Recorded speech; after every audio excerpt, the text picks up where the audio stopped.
usually be live by now because Phil's usually here, but he seems to be very late today, so I might just start anyway because Phil's a very sleepy boy today and he seems to be late for his own goddamn shit. Yeah, I guess we'll just start now.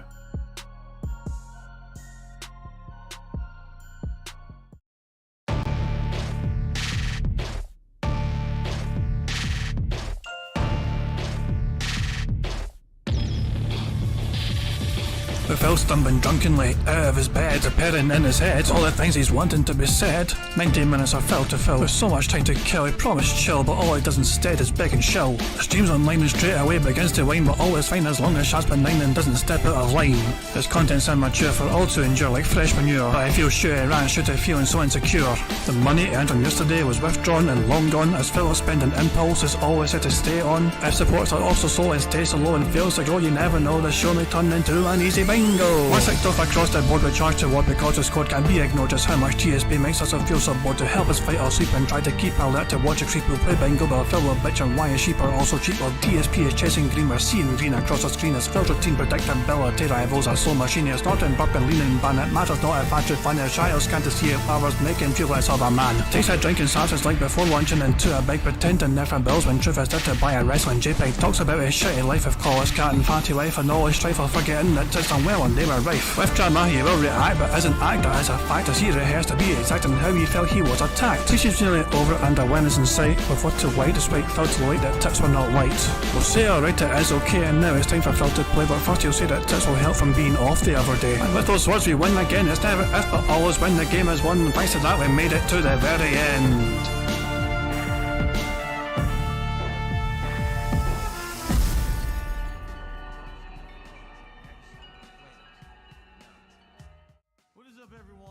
Hey guys, King Jad here and welcome to DSP Bingo for us today, Monday the 24th of June 2024. We're all doing very well indeed. Well, Burnell looks like he's a little bit late because he's only just now turned up to his shitey fucking stream. I know technically he's not late because he's still got like 8 minutes to go until the stream's due to go live. Usually by that time he's well underway though. It's very strange for Phil Burnell's stream to not actually get properly going at this point in time. You know, so he's late. No excuses for it. He's a late boy. No, and he's not fucking saying why either. No one's wondering. No one's asking questions. You're not allowed to ask Phil where he's been or whatever. All that we do know though is that Phil has spent at least $979 on the latest WWE Champions event that's going on. Now that's of course if he did not get a particular character. So, well, if it did actually, if he got a particular character, it's $979. If he didn't get that particular character, it's $1,646. So I guess we don't know. We don't know if Phil's got this brand new character yet that he's trying to pull. So it's some sort of special Trish Stratus card. You know, Phil won't stop spending until he gets that Stratisfaction. Jesus Christ, man. Big ups to Guy with Two Names, by the way, because he just found it. So I was looking for this clip. I wasn't sure if it was still around or whatever. Remember when I was very surprised yesterday when Phil mentioned that Kat didn't really know how to cook properly when she moved in with Phil? And I was like, wait a fucking second, Phil told us that she fucking loved to cook and clean. And yeah, the Guy with Two Names literally just found this a couple of minutes ago for me. I asked on That Being Said Discord and he came through with me. Here is Phil telling his audience back in January 2018 that Kat absolutely just loves to cook and clean and all that shit. Like we've been talking about it on a daily basis of things that she wants to try to cook. She likes cooking, but she also likes baking. So she's actually going to try to bake stuff that normally I would never have. You guys know me. So she was big into like fucking cooking and baking or whatever. Like, why did Phil then tell people yesterday that she didn't know how to do that shit when she first moved in?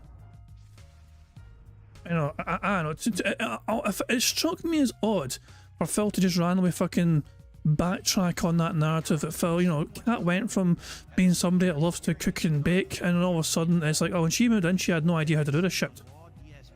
And keep in mind as well, at this point in time, Kat hadn't moved in yet. Kat did not move in with Phil Burnell until February of 2018. They were, you know, obviously they were communicating together, you know what I mean? They were talking since like fucking 2017, like the last few months of 2017, she went round to fucking visit him a few times. Remember, Phil got her flown out from fucking wherever she came from. And remember the fucking creepy pictures, whatever. Phil took a picture from behind before decorating the Christmas tree and all that shit. So yeah, Kat was in his life, but she wasn't living with him at this point in time yet. So to me, it was just odd that Phil would lie about her being like cook, whatever the fuck, I don't know. But yeah, big ups to character names. So I find in this clip here of Phil claiming Kat, loved to do this shit, and then also yesterday Phil fucking completely done a 180 and that sort of narrative. Oh, Phil stream is live. Fantastic stuff indeed. Let me just make sure it's on mute. There we go. Anyway, I got a classic blast from the past video for you guys. How trolls cost Phil a sponsorship and Opseat screwed me. This is a good wee classic video from Phil's own DSP Reacts channel, formerly known as the King of Fate Vlogs channel. What is going on, everyone? Darkside Phil here with a special video to clear the air about something that's been going on recently. I'm going to try to be as brief and concise as I can because I'm literally just got off stream and I have to go upload videos, eat dinner, and then get back on stream today to work, finish my work day. And I don't have a lot of time to really do this, so I'm doing it as quickly as I can. But already there's mass confusion. People are like, what's going on in regards to a situation regarding sponsorship, which over the past few days basically developed as a positive. I did not seek this out. It was sought of me. And sadly, today it seems that it all fell apart. Again, nothing to do with me whatsoever, as usual. Most of the negative shit that ends up going on these days in particular has nothing to do with me at all, okay? So let's talk, because I want to tell you the full story of how I basically obtained sponsorship via the positivity of my recent streams on Twitch. People seeing me on Twitch, having a good audience, and liking what I do and saying, man, we'd like Phil to maybe, sponsor our product, offering it to me. And then all of a sudden, because of the actions of trolls, who, number one, I have no control over, and number two, constantly slander me and make shit up, the sponsorship is now gone. Okay, sadly, I had to say it. I do see the perspective of any company that may want to sponsor me and then see something like that and say, well, maybe we wouldn't want to be involved in that. However, this entire situation is incredibly unprofessional, and I want to clear the air. All right, so let's talk. Here's what happened. Matter of factly, because this is a very short story, really not much to it. Back on Saturday, I was doing a stream on Twitch. It was me trying out the VR chat game, which is now a viral thing. It's gone memes all over the internet with Ugandan knuckles and everything like that. As I was playing this game, tons of viewers came in. I had over 1,000 viewers at one point coming in to watch me try out this VR chat. As I was doing it, apparently, someone who either was a representative or someone who works for OPC, a company that makes gaming chairs, okay, came in to my stream, watched me, saw, wow, here's a guy, he's being positive, he's got a good viewership right now. This is someone who maybe we could get to sponsor, to help sell our products. And I received an email after that stream ended, stating, hey, Phil, I'm a representative from OPC, and we saw your stream, and we actually saw you mention during the stream that your current computer chair sucks and it hurts your back. What we'd like to do is have you as a sponsor. What we're going to do is offer you a free chair, all right, in promotion of our product. So what you'll do, you'll get a free chair, you promote our product. What we're going to do is give you an affiliate link, a discount code. So if people click on this link and use the discount code to buy a chair, they'll save some money and you'll get a cut of the profits of sales off of these chairs. All we ask in return is that you promote the chair and you take a picture when you get the chair to help us promote it on social media. Sounds good to me, right? And this just happened. I didn't ask for it. As you guys know, I'm not a major PC gamer. I'm not. Maybe once a month do I do anything on PC that entails me sitting down and playing a PC game or something like that. Usually it's a marathon as a celebratory goal for like raising a certain amount of funds or whatever on Patreon or whatever. So for me, and by the way, I apologize. Like I said, I just got off stream. My hair's all screwed up. I'm trying to fix it. It's not going to work. For me, I'm like, wow, this is cool. An opportunity just presents itself, puts itself in my lap. Wow, this is really messed up. I need a gaming chair, right? Because my chair's falling apart. Literally, my office chair right now is falling apart. And it hurts when I sit in it, because if I sit in it for more than, say, half an hour, there's no lumbar support. The armrests are cracking and falling apart. I've had this chair for over 3 years. It's basically a piece of crap at this point. Free chair sounds good to me. Promotion, I've done it before. As you guys know, I've had other partnerships in the past with Loot Crate and the like. Never had a problem with any of that. And I said, why not? Why not? I'm going to get a free chair. I'll easily promote it, take pictures of it. If anyone buys it, I get a few extra bucks. Even if no one ever buys a chair from it, it still sounds like a good idea for free promotion. I get a free chair. Why wouldn't I do it? Okay. So I talked back and forth with this representative for about a day and basically said, here's what you got to do. All we need you to do is add a panel on your Twitch page, which has a link, a picture of our chairs and a link. And when people click on that panel, it'll take them right to your affiliate page and then give them this discount code that we're going to create for you. They'll save a certain amount of money on a sale and you get the money from it. Once that's done and you sign up for our affiliate, there's a link. I had to sign up for their affiliate program or whatever. We'll ask for your details of what chair you want and you'll get your address and all of that. Okay. So I signed up and everything.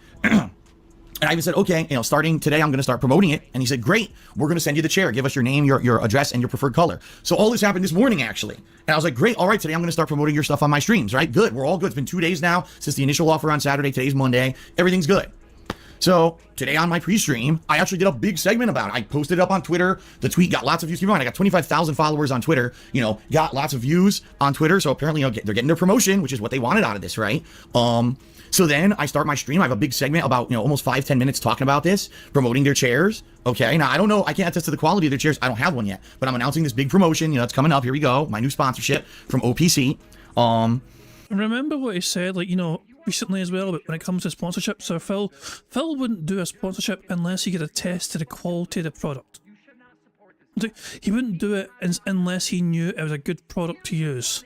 Here he is in 2018, ready to do a sponsorship without being aware of the quality of the fucking chair. But he's like, I'm all in, you guys agreed to it, you want to send me it, great, I'm going to promote and shill your shit right now. He had no idea the quality of the fucking thing, but here he is fucking going all in on it. And so, all this is going on. And I'm like, everything's good. Nothing bad here happening or anything like that, right? It seems to me like everything is good and nothing's wrong. Everything's fine. So I started my stream. I'm playing my games today. Had a big stream today of catching up on a few games or whatever. And all of a sudden during the stream, I start seeing people in the stream chat start talking about, Phil, are you aware of what's going on right now? Phil. Now, the thing is, when I'm streaming, I can't be derailed. I'm playing a game. I can't just stop everything I'm doing on stream. Oh, you definitely can be derailed. It's happened multiple times. Is Phil properly alive yet? No, not yet. Did he have an excuse as to why he was late?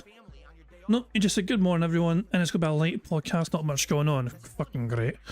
So yeah, prepare for a fucking bore fest and a lengthy Q&A session.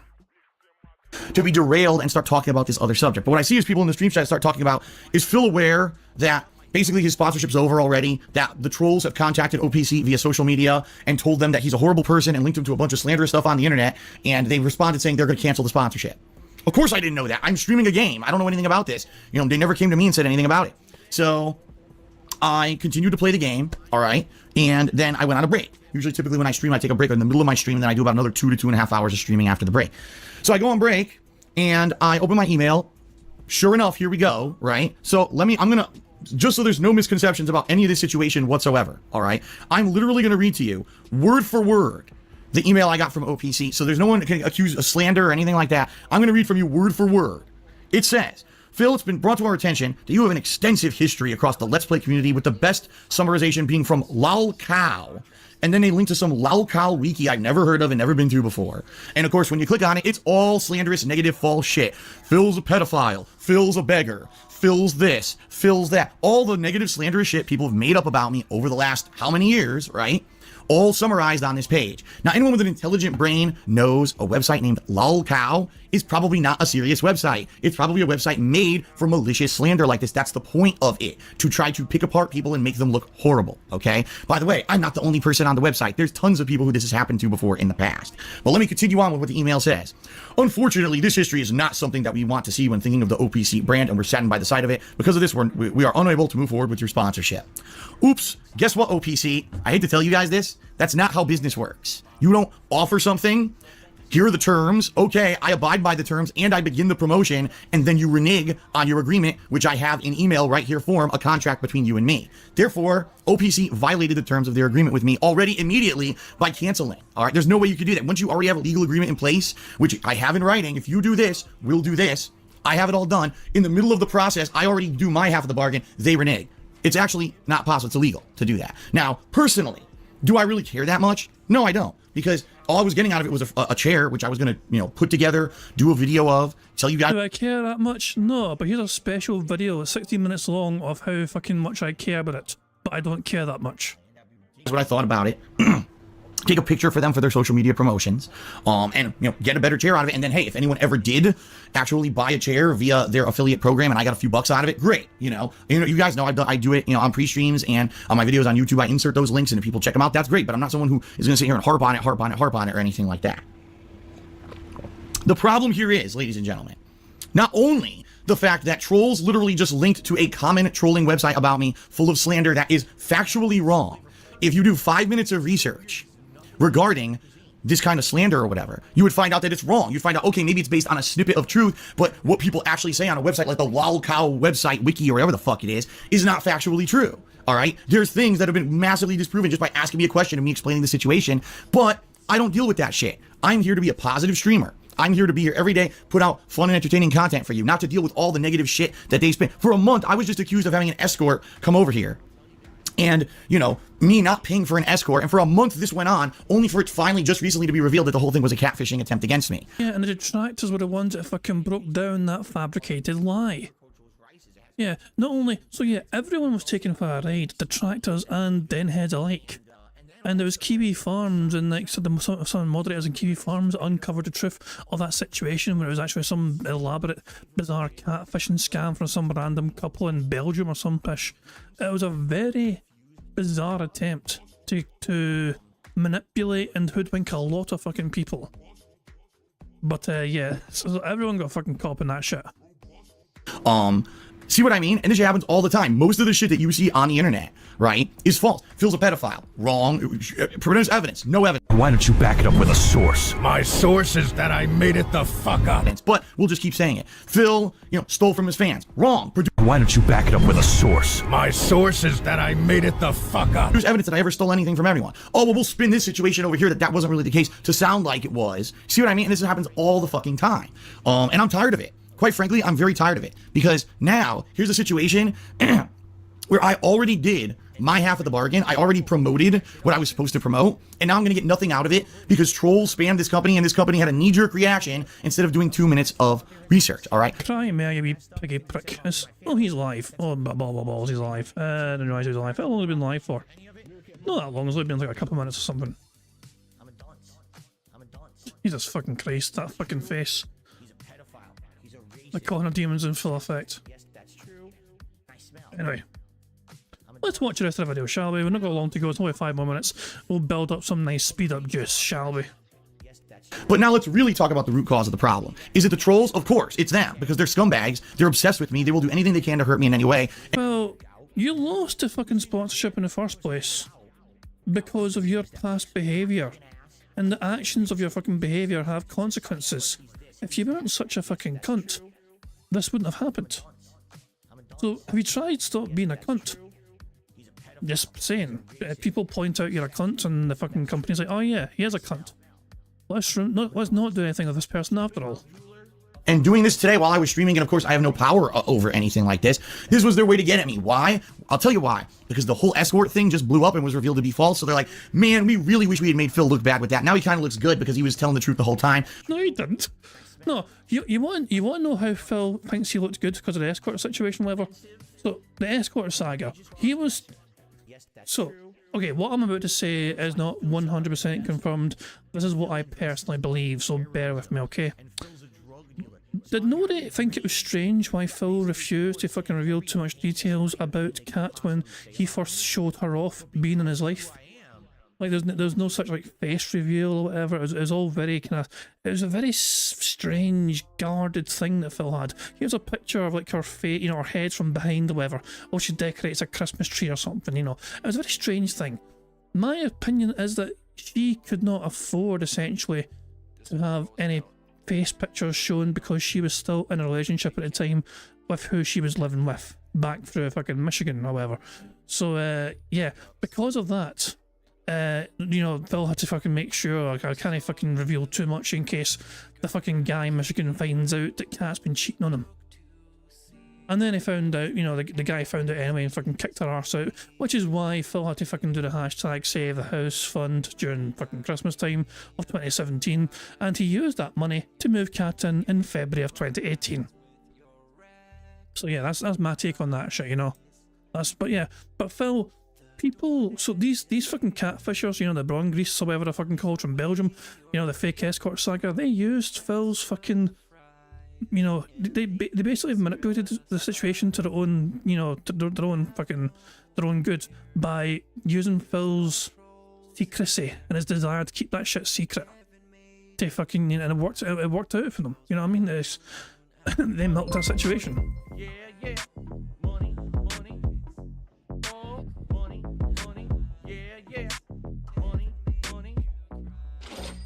Takizilla's hard drive tipped £1. Praise be the fruit of my master. Bask in the symbology of the detractor arts. Suckle at the teat of PK creativity in the universe. Praise Takizilla. Huzzah, huzzah, huzzah. Thank you very much to Tacozilla's hard drive for a tip. Yeah, man. Jesus Christ, man. I didn't expect Tacozilla's hard drive to have much of a voice, but there you go, man. That's stud. But yeah, Tacozilla has been made a few emotes for the channel for the members to use. We have some corner demons, you know. We have a couple of fill faces, you know, that shit as well. We've even got Jasper with a gun. I mean, what more can you fucking ask for? Jasper with a bang bang. Let's get him with something else, right? So here it comes. Let's get him with something else. The truth of the matter is here, folks. OPC, before they offer anyone a sponsorship of any kind whatsoever, should actually look into the people they're offering sponsorship.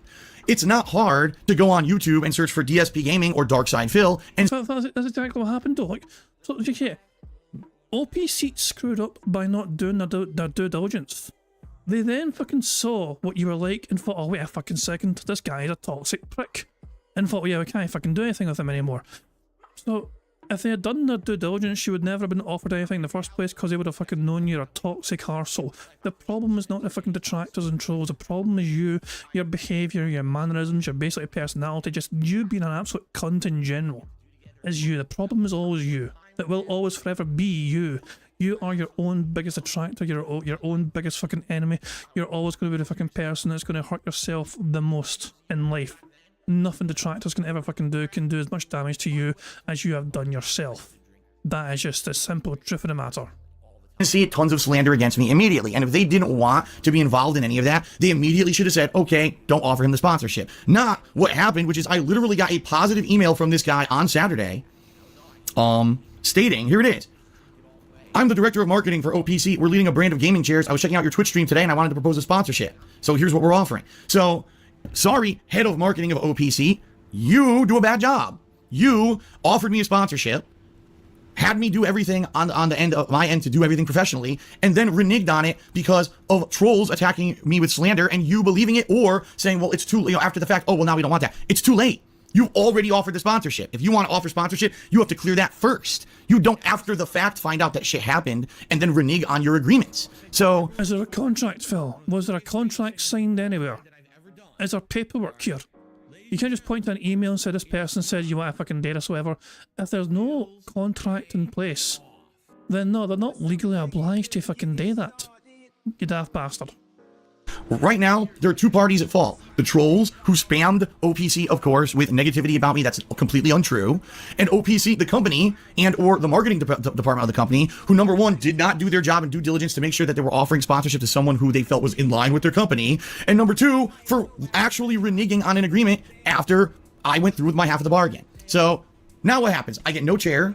I already did free advertisement for these guys, and I look bad because I give them free advertisement, and I get nothing out of it. Of course, the trolls now rejoice because they won in this situation because they attacked on social media, and the company caved. So who looks bad? OPC looks terrible because they're a bunch of idiots who don't do their job researching to figure out who they want to give sponsorship to, and they cave to trolls without any kind of substantiating of anything said about me, you know? And now I'm left basically looking stupid because I advertised free advertisement for these guys, and it is what it is, right? So I just wanted to clear the air, folks. No, apparently I don't have a sponsorship with OPC. I don't know, because I wrote them an email during my break, which was now 3 hours ago. I got no response from these guys. So I'm assuming they're never going to respond.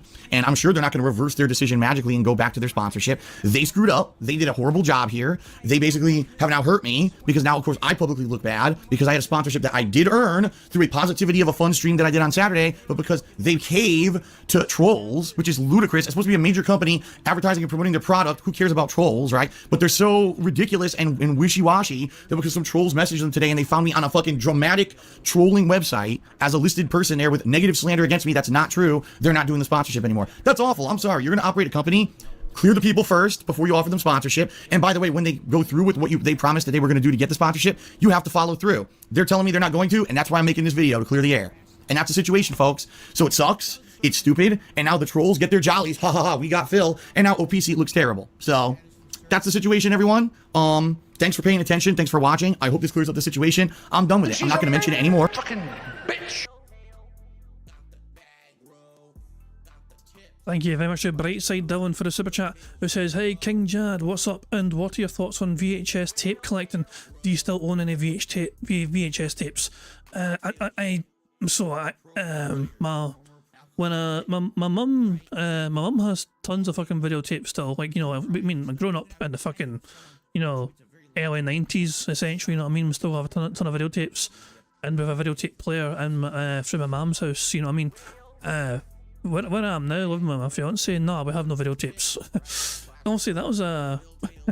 Honestly, it's definitely an interesting. I mean, it's something that I've thought a lot about, because obviously it's a media that's fucking, you know, getting more and more rare. I guess that makes sense. It's like who even uses it anymore? Like I mean, can you still buy fucking videotape players or whatever? You know what I mean? It's like one of those things. It's like it's not something I even think about too much these days. Also, it's definitely a cool thing to have. You know what I mean? Especially with access to older media. You know, how many things, like for you know, for posterity's sake or whatever. You know what I mean? How many fucking old shows are preserved essentially on fucking VHS tapes? You know, not everything's fucking digital. You know, I mean, these days we're just fucking used to everything being fucking digital, but there's some things back in the fucking day. You know what I mean? It's like it's all this fucking old lost media or whatever. But yeah, I personally don't own any VHS tapes myself anymore. But like when I lived, growing up with my parents, you know, like my mum still has all these old videotapes.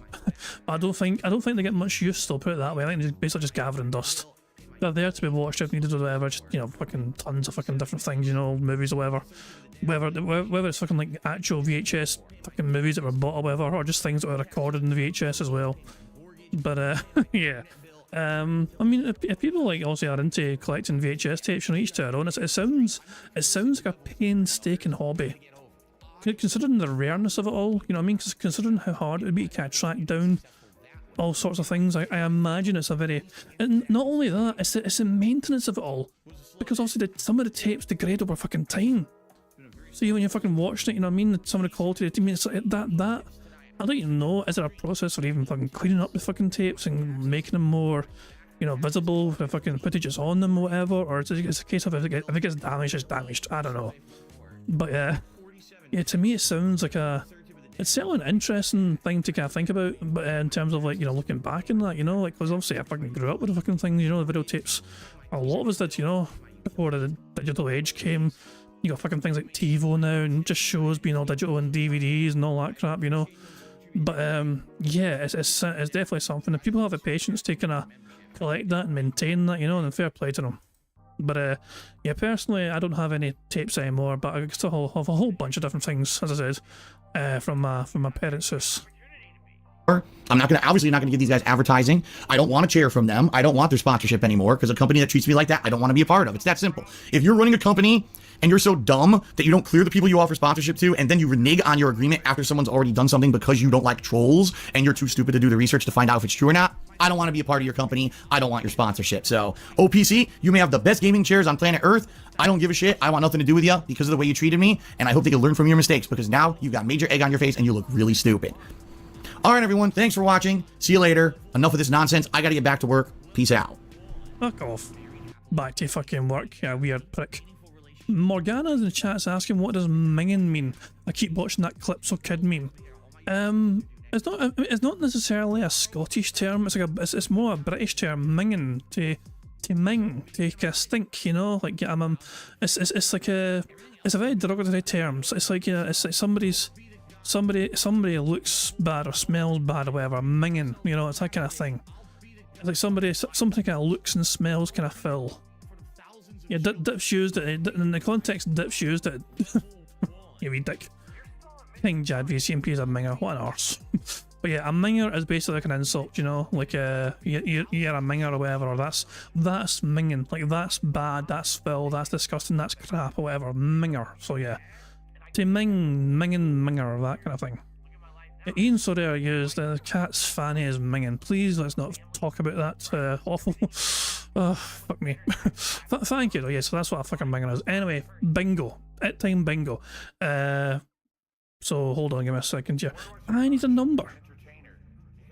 For fuck's sake, Baltic Bros on the fucking car. So Baltic Bro was technically first with a number by suggesting this number, but I feel like it might be too big for the bingo card. I'll put it in anyway, I'll give it some time, we'll see if it fucking generates.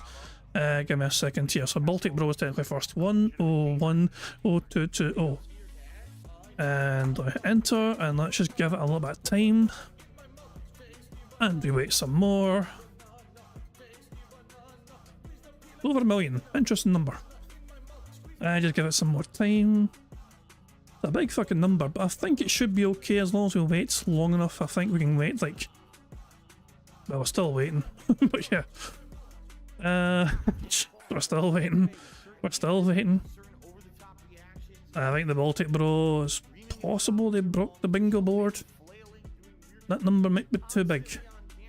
Baltic Bro, if you broke the bingo board, you're banned from giving numbers again. Oh, but we got there. We got there. It finally updated. You're saved, Baltic Bro. This is the card. This is today's bingo card as picked by Baltic Bro eventually. We need Phil to point at it. Oh wait, I forgot the creepy... the creepy whisper's still there. I forgot to remove it. I forgot to remove creepy whisper. Screw it. We'll keep it in for one more time. I forgot to remove the bastard thing. Remove it. I could remove it now, but I need to like reset everything. Fuck, hold on. Do people want me to remove creepy whisper? It would involve me basically just kind of resetting the bingo card completely and just we'd have to fucking go again. But I'll let chat decide. Do we stick with this and try our best, or will we fucking reset the thing and get creepy whisper going? I knew I was again to fucking do something. I completely forgot to remove creepy whisper. Some people are saying roll with it. Some people are saying nah, reset. Creepy whisper has fucked us so much. I mean, it's one of those ones that I was meaning to get rid of the fucking thing. Jesus. People are saying keep it. Let the bingo gods do their thing. I'd say remove it now so you don't forget and to remove it later on. I mean, I can... Some people are split, so we'll keep it for now. Fuck it, we'll keep it going. Anyway, the bingo card we have today shows as follows. We have Phil to point at the camera, him making a weird noise, him having a creepy whisper, him giving somebody a good old fashioned leaning man, and him saying, oh. The second row is Phil having some food talk, him saying interactive, idiot, obviously, and reality. The third row is Phil saying community, that being said, shout to that being said, him snorting, him saying on demand, and him laughing. The fourth row is Phil doing or saying Q&A, him saying chill, him doing some scat talk, variety, and day off. And the fifth and final row is Phil saying what the fuck are you talking about, him filling his arms, him saying tired, him saying Twitter or X, and finally him saying detractor or trolls. That's the bingo card we have for today. Thank you to Baltic Bro for getting the number picked for us to have this bingo card here. Now, also the aim of the game, as you guys will know by now, is for us to try and get the full house 25 out of 25 on the bingo board you see before you on the screen. If we manage to do that, we'll add $25 to the bingo prize fund, which is currently sitting at 260 buckaroos. So there you go. And at the end of the month we're going to have a marble race to determine who gets to win half of that bingo prize fund. We're hoping to build it up as much as we can. The other half goes to charity. So if you want to have a chance of winning half of that bingo prize fund at the end of the month, you've got to make sure you've left a community post in the... So you left a comment in the community post, which is linked in the description of this live stream. If you haven't done it yet, do it before the end of the month, so you don't have a chance of winning half that bingo prize fund via via the marble race and all that jazz. Now, there's a variety of ways for us to get free spaces on a bingo card you see before you. For example, if Phil snorts or burps 10 times, that gives us a free space. If Phil says boss 10 times, that gives us a free space. And if we get 100 likes on this bingo stream before we finish playing bingo, not only will that give us free space as well, but you guys also get to enjoy the Bubbles animation made by the supremely talented Pixar Animations to celebrate the 100 likes. So you guys are in direct control of one of the ways we can get a free space. The rest are controlled by Phil and his bizarre bodily functions. So there you go. I think I've covered all the bases and all that jazz. I think all that's left for me to do is to press the random Scottish soundboard button to send us off into battle once more. Hello there. Anyway, good luck everybody. Here we fucking go. The more money you sink into it, the more characters you can summon, the higher chance you'll get the better characters, etc., etc. Alright? Help! That was his intro? That was his fucking intro. Jesus Christ, that was his intro. Who was saying help, Phil or Jasper? Fucking hell. Is there anything we can take off his board already? For Phil being just such a weird cunt? I don't think there is. Damn. Him saying help that way I think was weird. Burger. Okay, weird noise. Weird noise because Phil said weird, you know, Phil said help in a very strange way. But yeah, we can fast forward. There we go. Just certainly the podcast intro. I've been invaded by a certain feline friend who, fuck you and your friends. Burger. He really wants the spotlight today, to say the least. Good morning, everyone, and welcome to the Level 1 Podcast. How are you all doing this lovely Monday morning? I guess Jasper's doing good, considering, hogging the spotlight to...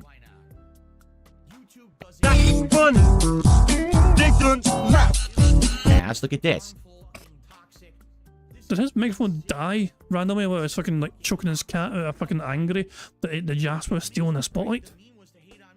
Hold on, like, was that just Phil being too far away from the microphone to start to work properly?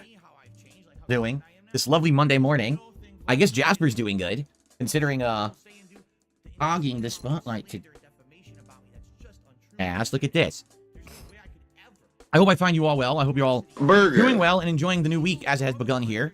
I'm excited for today. Today is, what do you say? Difficult day, stress day. I mean, complete opposite of yesterday, which was React Day. Today I'm doing all challenging gameplay on my streams, with the Elden Ring Shadow of the Erdtree DLC on the first stream, and then Street Fighter 6 returning on the late stream for a session of Zangief before we jump into the M. Bison release this coming Wednesday. So, I hope that you guys are on board for that. Interestingly enough, what I find hilarious is no matter what I do in regards to new games or DLC releases or whatever, I'm always doing it wrong. And what I mean by that is, the other day, I was stating how my first stream of Elden Ring's DLC did great. There was good support, although admittedly it was because one person had dropped a giant tip. But overall, the engagement was great, and there was other contributions as well, and I was excited. Oh, I guess people are really excited to see me do this DLC. Burger. And then the Friday night stream, second stream for that particular day, actually was slower than a Friday Night Fights at Street Fighter 6. And then the next... Phil, I actually want to debunk that, okay? I want to try and debunk that. Phil got $35 playing Elden Ring on the night stream for that Friday. If you look at his previous Friday Night Fight stream, $37. There's a $2 difference in Phil's saying there's a massive discrepancy between the Friday Night Fights and the Elden Ring stream that Friday. A $2 fucking difference. Phil, what the fuck are you talking about? Genuinely, what the fuck are you talking about, Phil? Your Friday Night Fights never fucking... They're usually struggling. Friday Night Fights are almost always struggling. Usually, to get the glasses goal. Here's one here, 22nd of fucking... What's this? 22nd of April. Was that a Friday? Give me a second to see if it's a fucking Friday, 2 seconds. 22nd of April was actually a Monday. Balls. But that wasn't right then. So, yeah, $50. He is often lucky to hit the fucking glasses goal. In my opinion, even then, it's usually like, one big prominent big tip to get him there. But him trying to fucking complain about, oh, Elden Ring didn't get as much as Street Fighter, I could have just played Street Fighter on that fucking stream. It's like, the previous month, $2 difference, but Phil's making a big fucking song and dance about it. Second stream for that particular day actually was slower than a Friday Night Fights at Street Fighter 6. And then the next day, when I actually redeemed the playthrough, beat the Death Knight, respect, went back and triumphantly beat all the things that had kicked my butt the first day, it was actually more of the same. And so I criticized that, saying, I don't really know what's going on, what people want, because it seemed like people wanted this game all year, saying this is the big one that everyone wants to see me do. I mean, even doing my second run in Elden Ring, and finishing that up, the Magic run, people were hyped. And this, I don't know, it just didn't seem as hyped to me. And I get two answers, right? The first answer is, oh, well, it's because you're playing it too slow. I'm playing it too slow. So I played it 5.5 hours on the first day, right? And then I played it 3+ hours on actually 3.5 hours on the second day. So actually, I'm technically about 9 hours into it within not even a day of it being out, right? And I'm playing it too slow. Oh yeah, all the other streamers have bum rushed the game and they're near the end. It just came out. It's a 30 to 40 hour DLC and they bum rushed it, skipped all the content, and they're at the end. You want me to do that? Because that was my old style of gameplay. And, that was my old style of gameplay, and no one liked it. That was what I used to do. All right, way back in the day. And quite frankly, people criticize me saying you rush through games too much, and you don't do enough content. You don't take your time. Your playthroughs aren't representative of the true nature of the game, and your reviews are bunk because of it. Right? I just find that hilarious. Oh, that was a juicy snort right there. No, that was a juicy fucking snort right there. We need to hear that one again, guys. We need to hear that one. Hold on. Let's normal speed that snort. True nature of the game, and your reviews are bunk because of it. Right? The fact you can see his wee nostrils as well, that was just an absolutely delightful fucking snort there. Let's see that one more time in full screen and in slow motion. Of the true nature of the game, and your reviews are bunk because of it. So hold on, let's go. Let's go 0.25 speed. Let's enjoy that snort one more time. Right? There you go. Delightful stuff. Fantastic stuff indeed. Oh, buddy. Alright, let's get back to it. I'm going 1.5. Fuck this guy. We're going 1.5 speed. I just find that hilarious. So then, I start reading my video comments, and I get a big comment from someone saying, well, I think maybe the reason is because you're playing it too much. Most people are playing it over the weekend themselves, and so they're going to stay away from other people, you know, playing it. And that's why, and I'm like, it doesn't make sense either. Because take a look at other streamers. Do they have no views on this playthrough? You know what I'm saying? And by the way, for the record, it's not that I don't have no views at all. It's kind of the opposite. I have lots of viewers. But it's not translating into people liking it enough that they're actually supporting it. The first stream was great. The second and third streams actually were slow. Basically, you want money. It's getting attendance, it's getting engagement, but you're not getting the money you think you deserve for it, so you're upset about that.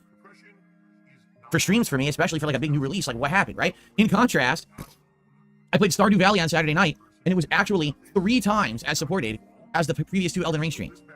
Stardew. But that's got sponsors because you don't. There are certain people that want you to play that game who are throwing money at you to keep that game going. Let's be real here, Phil. If those sponsors didn't turn up to keep fucking giving you money, would you still keep playing the game so much? You're basically being sponsored to play that game by 2 people who are throwing you like $50 each. That is, I mean, tell me I'm wrong. Tell me I'm fucking wrong. Stardew Valley. So what I'm learning, all right, quite frankly, is that over time, people are coming to me and my content for various different reasons, okay? There definitely are people who come to DSP Gaming to see me tackle the new releases and to get my opinions on them and stuff like that. But that's definitely not my entire audience anymore. At one point it was, absolutely, it was. But I can tell you right now, what's happening is as I'm getting older, right, and I am becoming more of a social streamer. Why did you just stick your thumb so far up your goddamn nose? Hold on. Is a thumbnail here. Now, what's happening is as I'm getting older, right, and oh, which particular frame would be best to use here? Like he's really trying to kind of get his wee thumbnail hooked on that wee booger. Like what's the? Oh, for fuck's sake! What the hell, man? Jesus Christ! And it still goes on, it goes on, it goes on, it goes on, and he thinks he got it. Jesus. Oh, our fucking clatty bastard. Fucking hell. Clatty bam. We're going back now, so... that might be a good one. That might there, that right there, I think that's the best frame. Digging for fucking gold boogers. This is Phil searching for those nuggets of truth. Let me... There we fucking go. So this is the winning frame, in my opinion. This is the winning frame to use. Let's see how it looks here. We want to move the background. There we go. Goodness me. Some people want to... some people would rather have them stare at the camera, I think. Give me a second here. I mean, I can try that. Oh, hold on, we'll go back 3 frames. 1, 2, 3. You want them staring at the camera? Instead. We'll have that version as well. Best of both worlds. The corner demon or the camera stare down. Phil can't point at the camera if he's got his fingers up his nose. Fuck me. So, And there's that. Hideous. I just throw that in member Discord as well, so the members can enjoy that in the Discord to the heart's content. Jesus Christ. Phil's chat is fucking dead. Oh no, I just updated it. I was wondering why Phil's chat was dead, but it was just the fact that I hadn't updated for me. £10 super chat. How was your day? Also good to finally meet DSP. Whatever 123 is claiming they've met DSP. Make of that what you will. And I am becoming more of a social streamer, which I think we can all agree, right? I very much more am leaning toward, instead of me being hyper-focused on a game, I like the streams more. Well, not necessarily more, but I like doing streams more often, where it's more about us hanging out, having a good time, talking and chilling, while there maybe is gameplay going on, or maybe I'm reacting to something, right? Hell, there's even been times when we couldn't figure out what to play. I said, let's just do a late night chill stream where we just talk for 2 hours, and the chill stream does really, really well. Great engagement, great support, compared to the gameplay streams I've been doing recently. So I think what's happening is, as I get older, and let's be honest, more mature, more wise, less of an asshole. What? Excuse the fuck out of me? What? Like, Phil, just because you're getting older does not automatically qualify you for becoming more wise. No, I know plenty of old people who are dumb as fuck. With age comes wisdom does not apply to everyone. And certainly not you, Phil. Well, I'm in my 40s now, so I'm definitely smarter. No, you're fucking no. You constantly make the same fucking mistakes you did when you're in your fucking 30s. You are always prone to repeat the same mistakes you've always fucking made. When it comes to you running your fucking business or what you fucking do, your fucking money or whatever, you never fucking learn. And because of that, you've not gotten smarter. By far. What the fuck is wrong with you, Phil? I need to hear that again. Into something, right?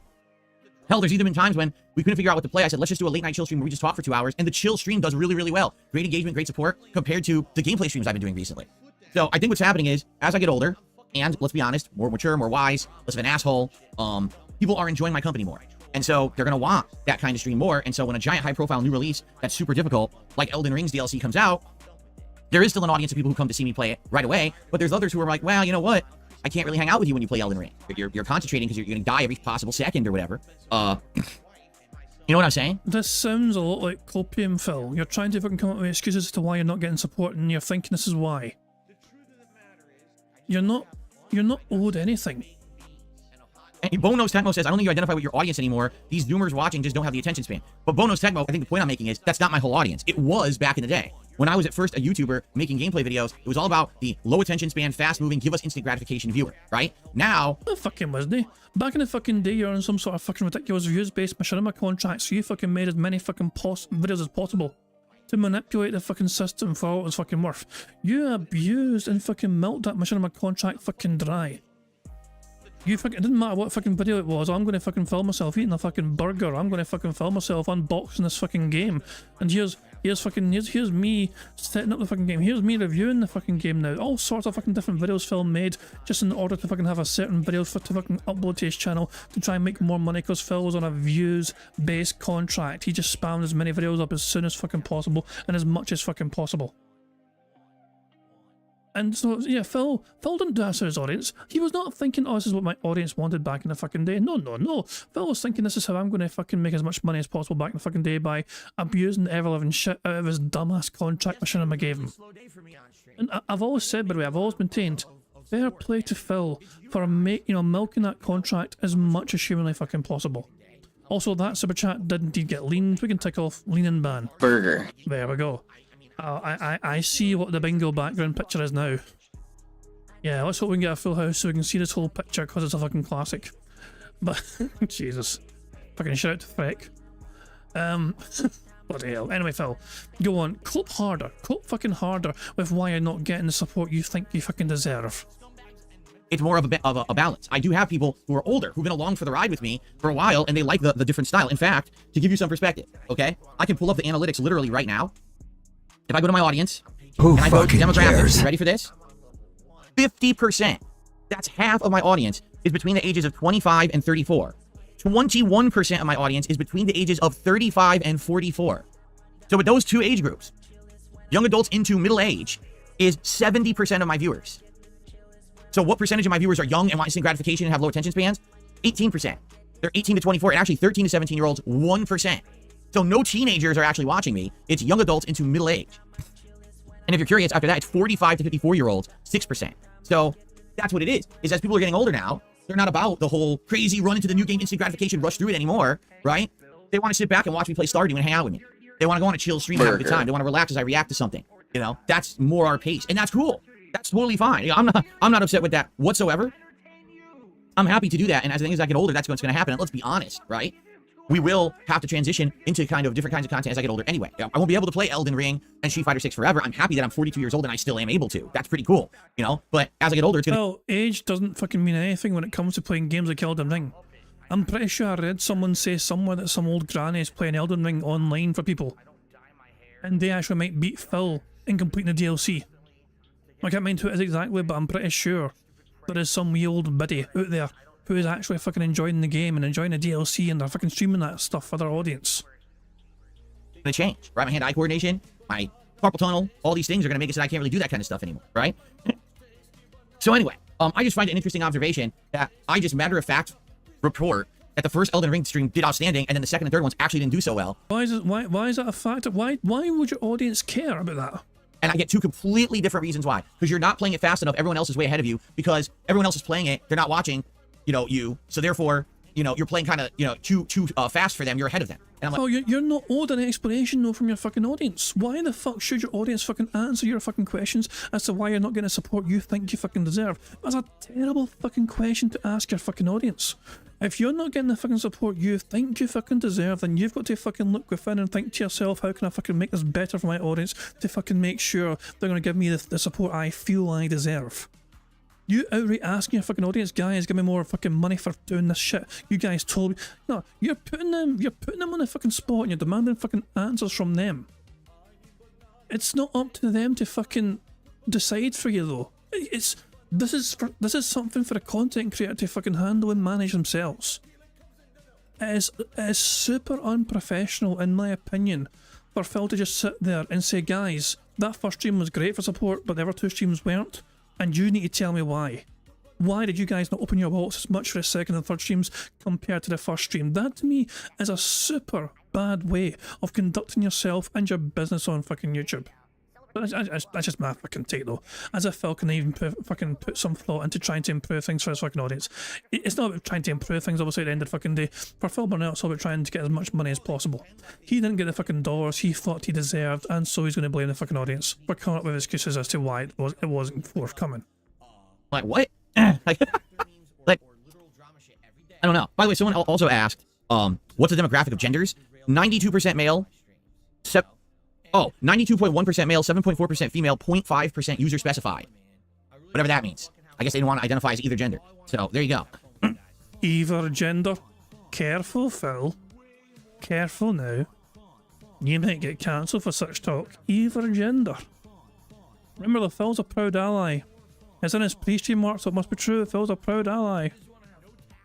And as I told you guys, I'm still 41 to 42% United States viewers, but more than half of my viewers are outside of the US. 58% of my viewership outside of the US. The UK being number 1 at 8.5%, Canada number 2 at 3.7%, Australia number 3, Russia number 4, Germany number 5. And then it just goes down into like Brazil, Netherlands, Portugal, Iceland. Yeah, pretty crazy. So, there you go. Also, an overwhelming number of my viewers, all right, don't subscribe. 38% of my viewers are not subscribed to the channel, according to this. So I guess what I should do is really start pushing for subscriptions. Subscribe to the channel, right? Why? Why should anyone care about that? Also, I'm not sure if it's changed recently, but Phil's at 211,000 subscribers. 211k subscribers to Phil's channel. It felt like that was different the other day. I don't know, am I going crazy? I feel like there's a different number the other day. I don't know. There you go. Okay. It froze. There we go. Yeah, if you watch this stuff, subscribe, man. Subscribe. Nope. I will say this. The viewership on the playthrough after the fact is pretty decent. I think every video of Elden Ring has 1,000 views or more. I think one is like 900 or something like that. But they're climbing. And I'm sure that as I get further into the game and I start hitting different challenging bosses and the like, and I put those in the title of the videos. People are interested in seeing those particular fights and stuff like that. I am excited for today. I told you guys the playthrough is saved because I respec. So now I can use 2 different weapons, the dual lightning axes or this ginormous anvil hammer, both of which seem fun to use. So I'll maybe be alternating between the 2 depending on the situation. If one doesn't work, try switching to the other. And then I'll see if we find anything else. I did find another highest level somber smithing stone from killing that ghost-flowing dragon. So I would be able to get a 3rd new weapon up to max. If it is a special weapon, that is. So it should be fun. I'm excited to try out new stuff and this new build. By the way, I will say this. Everything that I suspected has been confirmed. Magic build was nerfed in the DLC. For example, the Dark Moon Greatsword, which I've been using, right, until I respec, has been nerfed dramatically. The startup and activation frames for the R2 magic swing has been dramatically slowed, and damage has been reduced by 1/3. So, right off the bat, gee, why am I not doing so well with the magic build? Because they nerfed it. You know, this is exactly the same situation of what happened with my Lightning Spears build in Dark Souls 2, where in the base game, it was insanely powerful, and then they nerfed it for the DLC. So there you go.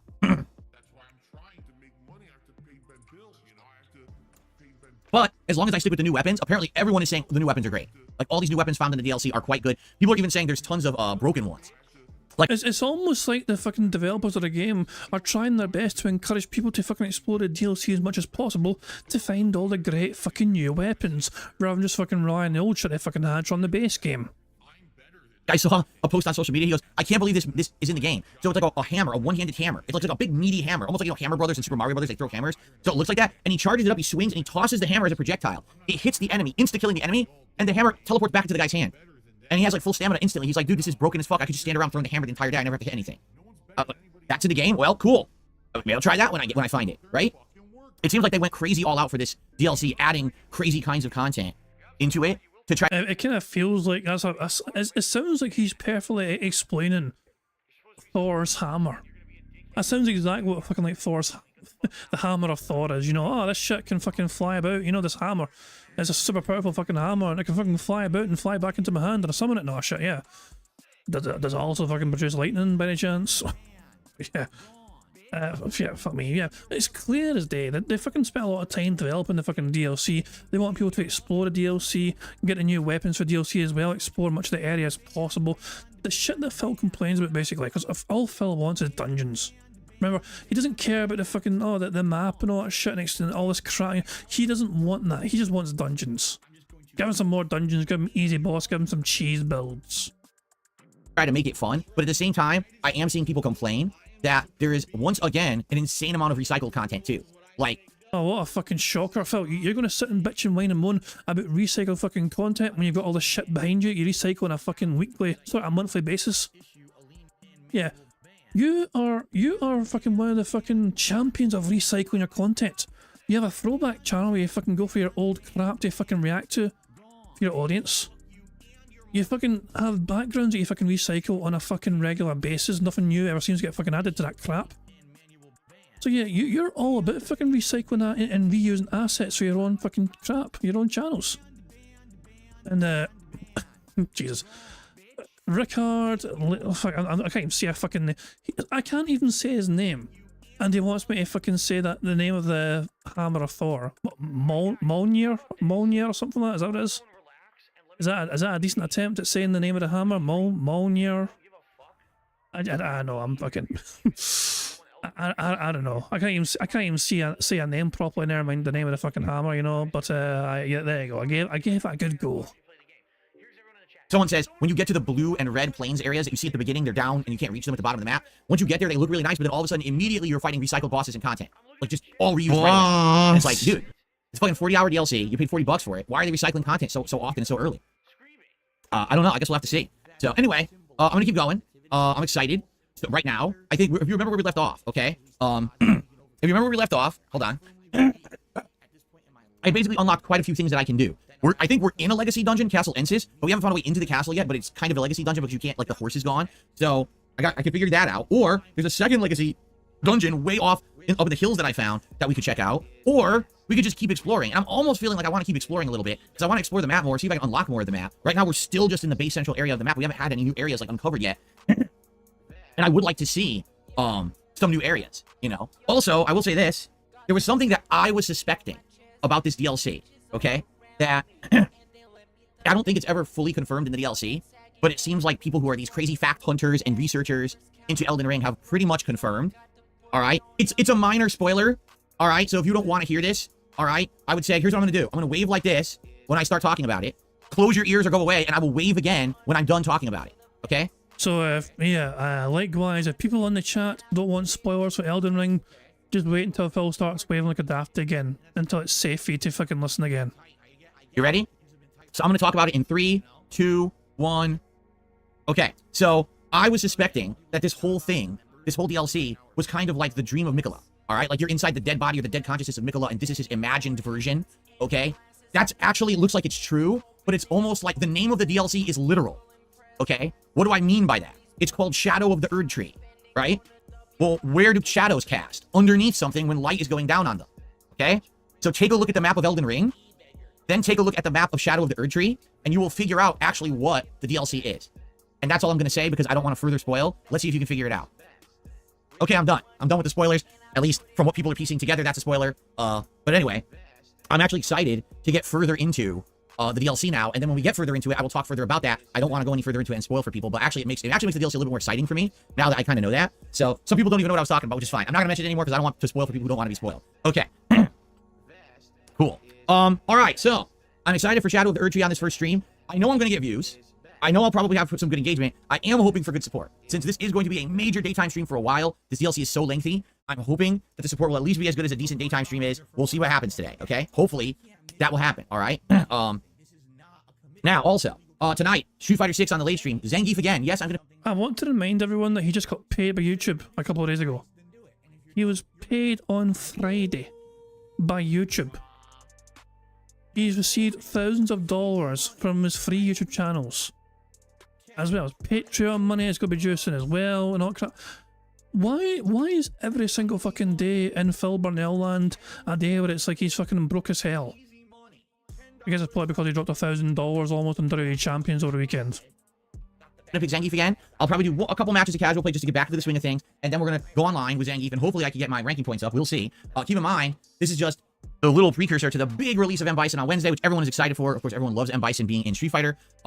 So we'll see, right? We shall see what happens. Hopefully I'll do well tonight, and hopefully on Wednesday, M. Bison will be a good character that I'll really like. So, okay. All right. So today, all day, very challenging gameplay. Right? Tomorrow it'll be a little different. Fuck off.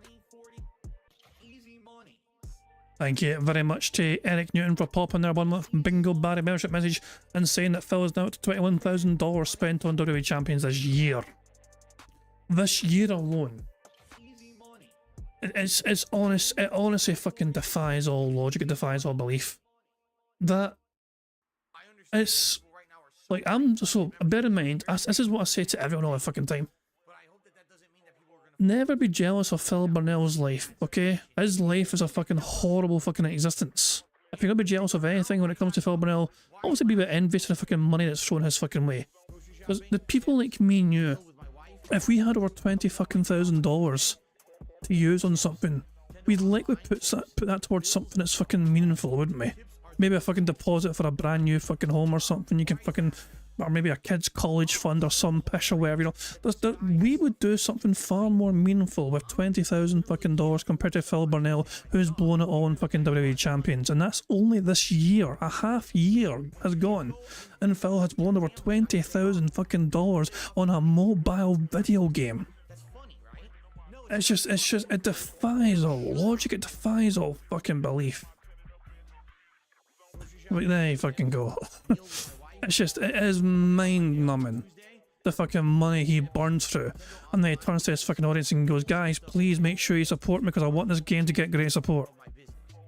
Okay, alright, so today all day, very challenging gameplay, right? Tomorrow it'll be a little different. Tomorrow it'll be Elden Ring again, but then tomorrow night, Stardew Valley. So after having an Elden Ring stream, a Street Fighter 6 stream, and an Elden Ring stream, it'll sure be good to have a chill stream of Stardew Valley to break that stuff up. I think it's the perfect game to kind of break up all of the stressful gameplay that I'm doing along the way. Alright, so that's excellent that I'm doing that. And then Wednesday, all day long, Street Fighter 6 on Wednesday, all day long, the new M. Bison release. I'm so happy I will have such reduced input lag, great visuals now. Maybe if I like Bison, I could play him well enough to get him to Master. I don't know. I feel like I could have done that with Akuma. On day one, I could have gotten him to Master, but when I hit Ranked, the fact that I had such input delay just completely stifled my efforts. And then I never even went back to try again. Since I have reduced input delay, I didn't even have a chance to go back to Akuma. Why don't you back it up with a source? My source is that I made it the fuck up. With Bison, I feel like I can do it. I feel like I can get him to Master. fast. As long as I like the character, we'll have to see if I can figure out his build and everything. Because he's a hybrid, right? Like, he's not necessarily one style of character. A lot of people are saying he has good rush down and combos, but I'm not exactly sure if that's 100% how he's played. So, I guess we will see on Wednesday all day long. And then keep in mind, next week we'll balance. It'll be Elden Ring on day streams, balance with other stuff at night. And also, I might do a major stream of Street Fighter 6 or 2 next week. We'll see. It'll depend on how things go. Like, Friday's going to be Elden Ring and Friday Night Fights. Saturday's going to be Elden Ring and Stardew Valley. Sunday's Reacting, right? So then what I might do, I don't know if I want to do 3 straight days of Elden Ring. So maybe I'll break it up with something different, like Street Fighter 6 on a day stream one of those days. We'll see. I'll have to think about it. Anyway, all right, so good stuff. Thank you guys for being here. This is not going to be a lengthy or meaty podcast by any means. There's no real game news to talk about today. So instead, what I'd like to do is do some shout outs for the couple of tips that have come in so far and anything else that comes in. Maybe do a little bit of Q&A with you guys. And quite frankly, unless, you know, we get into big topics, I would like to get to Elden Ring on the earlier side. But there is one topic that perhaps we should talk about. And we actually were talking about this yesterday. And I actually like this topic. What are things that I could do on stream that are not necessarily just sitting here playing a video game? Or maybe it would be doing something a little different with video games that you guys would enjoy. Like, for example, one of the things you're talking about would be like, maybe me building a Lego model of a certain kind, or a different kind of model, and then like just interacting and talking with you guys while I do it right here in the office. Another thing was like board games, like maybe getting a board game video game, because that's so different, but you could chill. Well, every single time you stream, it's like a board game, because we're all bored to fucking tears, trying to fucking endure your gibbering nonsense.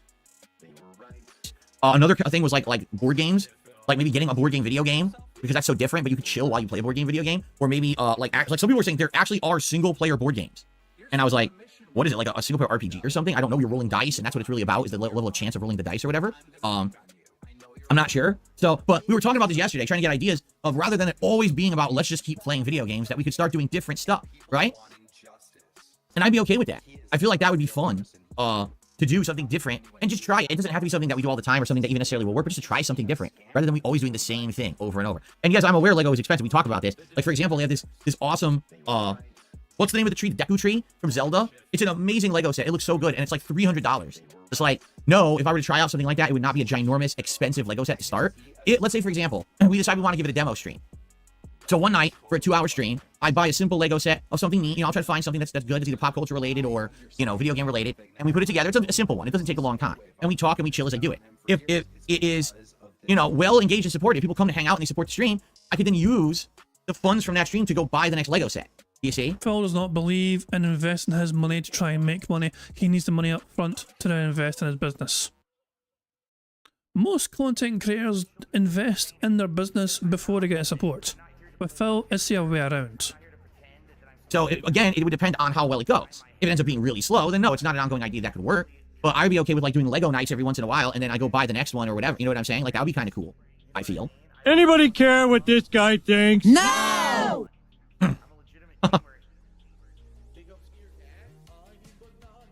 But that was, you know, one idea. Like I said, I feel like as I get older, we should start to branch out to find other things to do together rather than just me sitting here playing a video game all day, right? But you're called DSP Gaming. You apparently have a passion for gaming. Says, would the office be sufficient? Would you have to reposition your camera? I'm sure we could figure it out. Like, if we're doing a Lego night, I can just take those being put together and stuff. That definitely could happen. Building a birdhouse? I don't know if I'm that handy because a birdhouse would be like glue and fucking wood and shit. I don't know. I'm talking about like things that are simple. Phil would be too busy eating the fucking glue. Ah, shit. I keep eating the damn glue instead of fucking using it to fucking put this thing together. A simple snap together kind of a model, or, you know, a Lego that you just put pieces together. I don't know about actually like handsy craftsman work like that. Oh god, IKEA building tutorials. You want me to buy something from IKEA and try to put it together on a stream? Now you guys are torturous. Nope. You guys just want to torture me. You don't have fun and chill with me. You want to actually like laugh at me. Who fucking cares? Yeah, what we could do, I would take this camera and I would reposition it to aim down at my folding table that I have right here. Because it's a... Oh, you can aim the camera down. Why can't you fucking do that for the push-ups? When you said you're going to do 25 push-ups off camera, and then when you didn't, you apparently done them. You apparently did the push-ups. But then you told them you couldn't fucking reposition the camera because it's too big a fucking ordeal to do that. Well, as far as you told everyone you couldn't move the camera. Jesus Christ. I'm very tempted. I'm so tempted. Give me a second, guy. I'm going to do it. Let's find the push-ups clip. We need to fucking do this. DSP push-ups. Let's find this shit. As a video here, which one should we use? Which one should we use here? Big Bane to the super chat. Hold on. Was it this one here? So, this is a video from, this is on Mundane Dave's channel. And, is this a whole clip here? Is this him going off screen to fucking date him or something? I don't know, is this a video where he does it? I'm not sure if it's even the fucking video where he does it. It must be. Yeah, I think it is. Chat and said, I'll give you $200 to do 25 push-ups non-stop. Okay, ready? Here we go. Okay, here we go. 1, 2, 3, 4. This is called in the push-ups part. Alright. Woo! I did 25 real push-ups on my floor. I actually did. I actually did do them, but there's no way you could see it because I can't aim the camera to look over there. But I actually just did do 25 push-ups. Well, you can't aim the camera. But Phil, why can't you aim the camera? What is stopping you from removing and aiming the camera? Jesus Christ. So yeah, Phil, by the way, I think we deserve to see the rest of this clip because Phil was very toxic. Because he was fully expecting, in case you're thinking, oh, Phil was probably just like kidding on or whatever. No. He genuinely wanted the person to send $200 and believe that Phil done those push-ups. Whew. I did them real fast. I shouldn't have done them that fast. I should have taken my time. Okay. So you better send the $200. He wasn't gonna do it anyways, full of shit. But people think that like I can't do push-ups or something for some reason. I don't know why. I just did it easily. But the problem is like there's no way I can adjust my camera and everything to even turn that way because of the cords and everything. So if you guys haven't noticed, there hasn't been $200 tip. The guy was a liar. I fucking go and do the push-ups and he says, oh yeah, no bullshit. You said do the push-ups. I did them. And now you're not gonna fucking, you're not gonna do it because you're an asshole, basically, Can you imagine how funny it would be? Because Phil has now mentioned he can move his camera. Can you imagine if someone repeats that same claim to him and go, hey Phil, can you do 20 push-ups on camera? Since you're able to move your camera now, Phil, can you do 20 push-ups on camera? If you do, I'll throw you a bunch of money. Would Phil prove that he can do the push-ups again, now that he can move his camera? Or would he go, nah, I can't do that, we're about to start streaming Elden Ring? Bear in mind, he has a quiet podcast today. He hasn't got much to cover in the podcast today. It's a light podcast by his own wording. There is nothing preventing Phil from showing off and flexing to his fans and doing like push-ups for his audience just to prove he can. But will he? You're lying. You're a dishonest person. It's fucked up. Okay. Big Bane, sorry, that's not how it works. You said do 25 push-ups. I literally immediately hit the floor and did 25 push-ups, and now you say, oh, well, I want you to rotate the camera and set it up. Fuck you. No, I mean it. Fuck you. You didn't say any of that at first. You don't get to change criteria after it's already done. That would be like saying, I want you to go do this job for me. Someone immediately does the job, and they say, oh, I actually wanted you to do the job with this criteria, go do it again. No, that's not how it works. We had a verbal agreement. You failed to live up to the agreement, so go fuck yourself. Thanks for the super chat. What a dunce. Anyway, do you really think I was gonna have time to rotate the camera, set it up perfectly to show you? No, there's shit all over my floor. I literally just hit the floor, any space I had, and did the push-ups real quick. You have shit all over your floor. How did you have space to do the push-ups?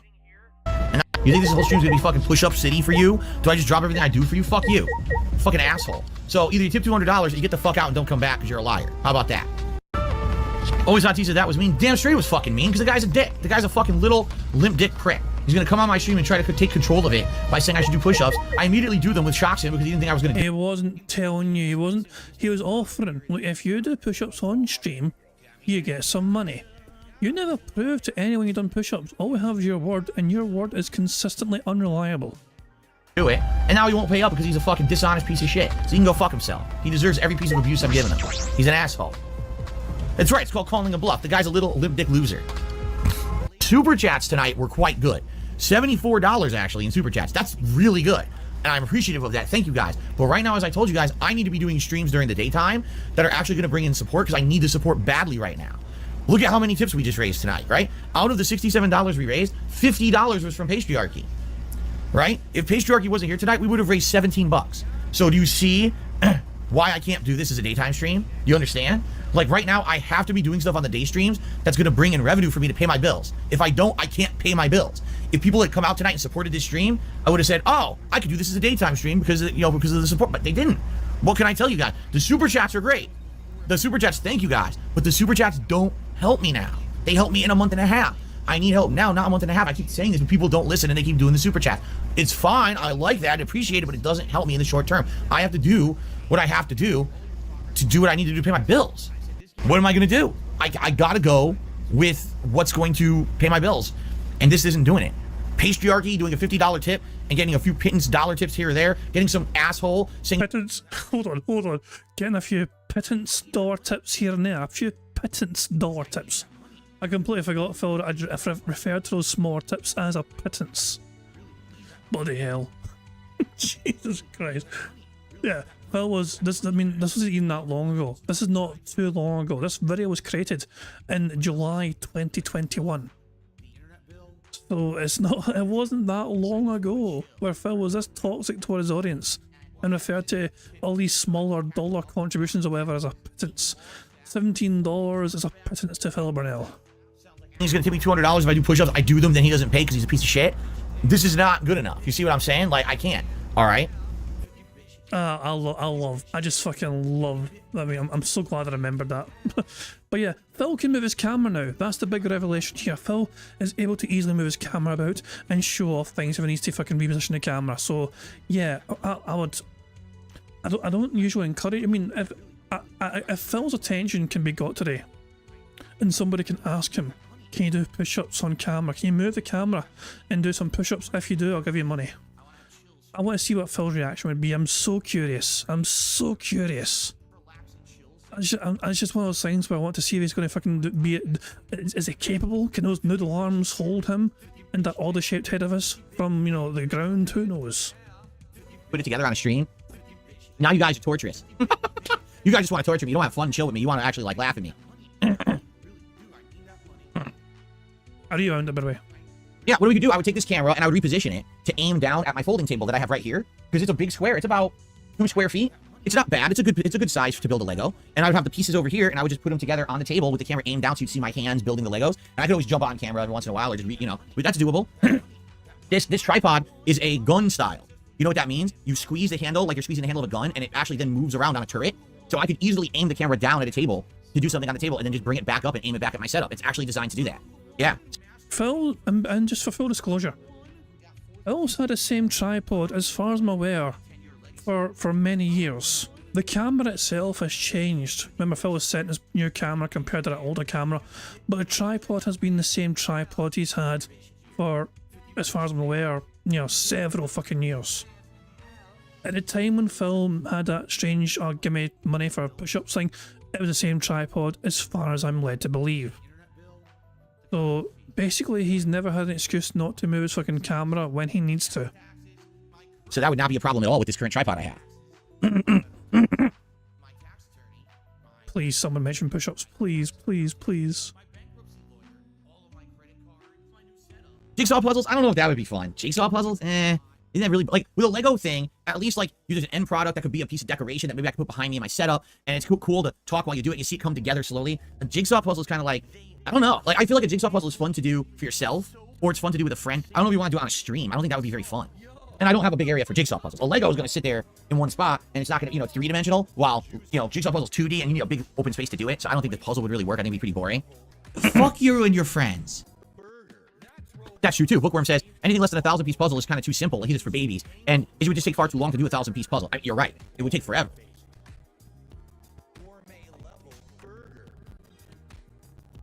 What's up, X-Shooter? How are you today? Good morning. Good to see you. So I would like to start brainstorming ideas like this. I think this was a good idea when we started talking about this yesterday. And I was like, that's not bad. You're doing something different. And I have the tripod to do it, to aim differently in the room and do different things. So I'd be down for something different like that. You'd have to stare at my hands all day that are eczema-ridden. You know, they don't look that bad, but some days they look pretty bad. Depends on the day. But but outside of that, you know. Hey, hold on, I feel like that's prime thumbnail material right there. Bear with me here. Bear with me. This could be a good wee thumbnail shot. Different things. So I'd be down for something different like that. You'd have to stare at my hands. Hold on.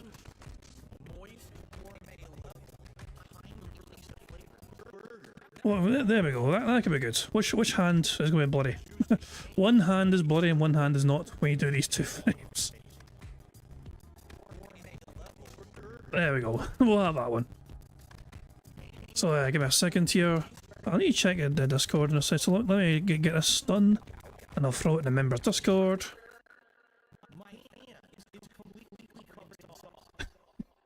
The song talking about his hands right now as well. Oh, God, I've completely forgot about the fucking, you know, digging for gold nose pick there. There we go. Let me throw that in the members Discord. Good stuff indeed. Oh, buddy. Jesus Christ. So D-Dog had some fun, by the way, with the nose picking antics. But so did Tacozilla.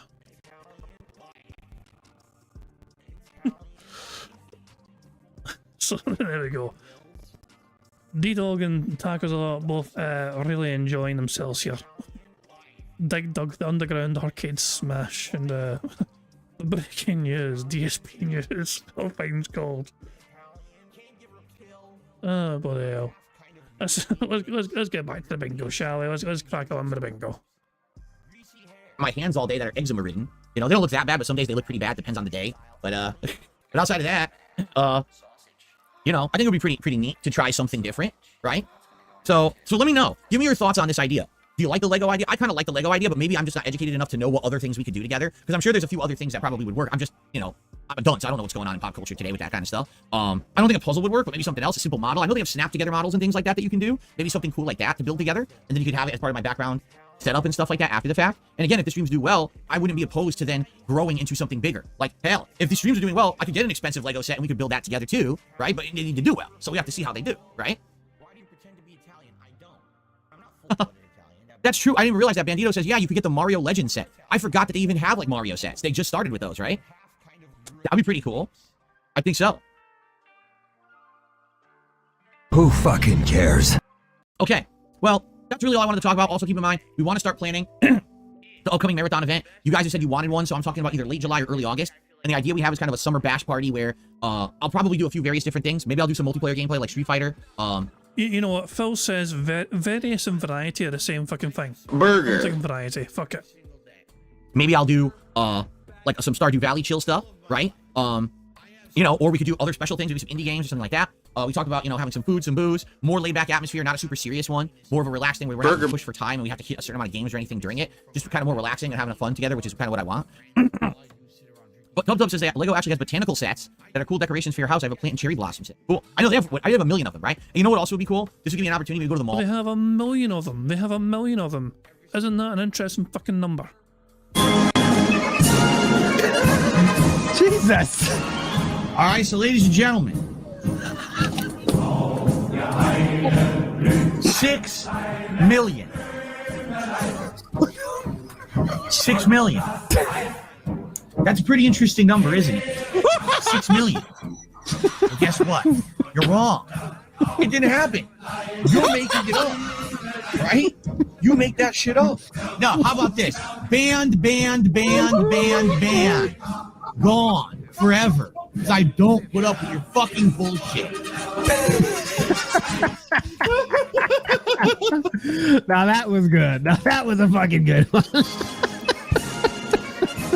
The bar's being raised. It's always good. It'll never not fucking good. It'll never not be. Some people are upset that I ticked off on variety because Phil didn't say variety yet. But various and variety to me are practically the same thing. But I see what you're saying. I won't cheat.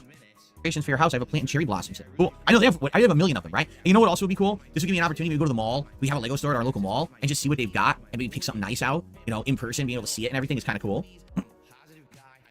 Yeah. Okay, so good ideas. Let's keep that rolling. I don't want to talk too much about that today simply because, like I said, today's an opportunity. Maybe we can end the podcast early and play more Elden Ring. So let's talk more about that. Let's get ideas for that kind of stuff. I'd love to hear your feedback and your thoughts, and also help me out to plan this upcoming marathon event. Okay? Okay. That is true. Also, oh yeah, the Nintendo World Championships game is coming out in mid-July, and I thought maybe I could do some challenge runs in that for the marathon as well. That'd be kind of cool. Okay. Okay.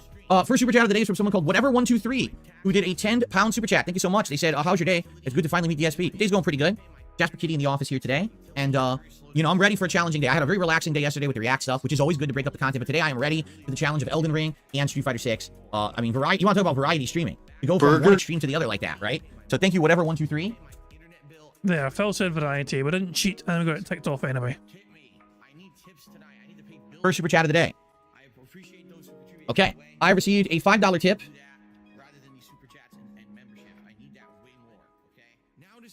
Oh, David Barclay, the reason you got banned is because you spoiled Elden Ring in the chat and everyone complained, dude. You literally spoiled the name of a major boss coming up that I didn't even know was in it. And now everyone yelled at you. That's why you got banned. You literally gave outright spoilers to Elden Ring. It wasn't a moderator, it was me. You cannot put spoilers of the game we're about to fucking play in the chat. Like, what the hell are you thinking, dude? You know, like, that's completely over 100% against the fucking rules. And you blew them. So that's your fault, not mine. That's on you. If you don't understand not to be spoiling the major thing that everyone's playing, that's a major fucking problem. Like, even me, I said, hey, I'm gonna give you some spoilers about story, and I waved so people don't get spoiled. You know, you can't be doing that shit. So, I'm sorry, like, yesterday, I don't know why you got banned or who banned you. Today, I can outright tell you it was me because you spoiled fucking Elden Ring, and now I'm actually angry at you because you told me about a boss I didn't know was in there. You know, it was a guess. It was a guess for me because, like I said, I was guessing about certain things about this DLC. That it appears that my guesses were correct, but it wasn't confirmed, and now you spoiled. So now, of course, when it happens, I'm not gonna be surprised, and that's your fault. So, that's why you're not in here. So, if you think you can behave, and you want to apologize and come back, great. But if not, I don't want you back in here. I can't have you spoiling fucking story elements of fucking Elden Ring. That was really dumb. So now you're the top tipper and you're banned from chat. Good luck or good work on that one. I just received a $4.20 tip from MPC. Did you enjoy listening to the off-stream back in the day? Oh yeah, the kids aren't all right. Pretty fly for a white guy. Remember those big hits they had? And that was back in the era of music videos. So they actually had some pretty interesting and or you know, entertaining music videos as well. So yeah, the Offspring were pretty good back in the day. Music videos today are still no bad. I mean, there's some pretty cool videos out there sometimes for... I mean, I'm not saying they're all fucking great, of course, you know what I mean? But today, you can still get some great music videos. Okay. I received a $1.25 tip from Pickle Nipple. I wish you go back to Minecraft. Maybe someday, but you see, the thing about Minecraft is I played it so long. If you remember, I actually played it over a year pretty consistently. And I enjoyed it, but you get to the point where it's like, there's so many other chill games out there that you can play. I felt like it kind of got played out, and I wasn't too interested in it anymore. If you remember, the appeal became more about me trying to build these giant structures than just chilling, and it became too stressful. Like, the whole point was supposed to be relax with the audience. Instead, it became build this giant thing, right? So, there you go. Minecraft is a game where you can build whatever you fucking want. You're basically is limited by only your imagination. The problem there is that Phil lacks an imagination. Also, Phil only cared about fishing. Papa Vera did all the fucking work, as Valorant points out. It was Papa Vera who done most of the fucking building for Phil. Papa Vera spent like fucking hours and hours and hours fucking writing guides for Phil to try and get him to fucking play the game more, enjoy the game more. Phil was in the Nether. Phil went to the Nether very briefly to try and explore. And he left it within like a minute or so because he got too scared of the Nether with fucking things like gas shooting him and all that shit. Nah. Phil is not capable of playing Minecraft. He lacks not only the imagination, but the patience for it. Jasper, what are you doing? He's attacking a wire on the floor. Anyway, okay, let's continue. I received a $3.50 tip from Anonymous Tipper. I'm a massive Souls fan. I beat the Elden Ring DLC. It doesn't feel like it deserved the 95 on Metacritic. I'm thinking critics are afraid of most FromSoft fans' thoughts. I mean, I can't answer that. I'm 9 hours in. That's a kind of silly question because if I'm only 9 hours in, I can't tell you what my thoughts are. But yeah, I think what happened is that Elden Ring became such a mainstream financial and hugely pop cultural filled success that since everyone's kissing its butt, oh my god, if we review it negatively, people are going to pan us and say that we don't know what we're talking about. Jasper, why you gotta chew my wire? We're already having problems with that. Come on, Jasper. Come on, Jasper. Do it. Good cat. Stop right. Fuck up a shit, Jasper. Go for it. Good cat. Such a good cat. If you're bored, go hang out in the closet or get a pet from me. Don't chew the wires. We already had, that's the same wire. That's the Xbox controller wire that we're already sometimes having problems with, and now he's chewing it. Not good. Good cat. Okay. All right, I received a super chat from Bobby Padlock. Thank you to Bobby Padlock for a super chat this morning. Let's get you up on the leaderboard. Okay. No, Don Finucci, I don't do pranks of any kind, so you can just stop right there. I have no intention of doing shitty, lowbrow, uneducated, irresponsible, immature, stupid as fuck prank content. I'm never doing that. The Blimp says, your observations seem to be spot on. Keep up with your honesty. I'm running into the same issues as you. Okay.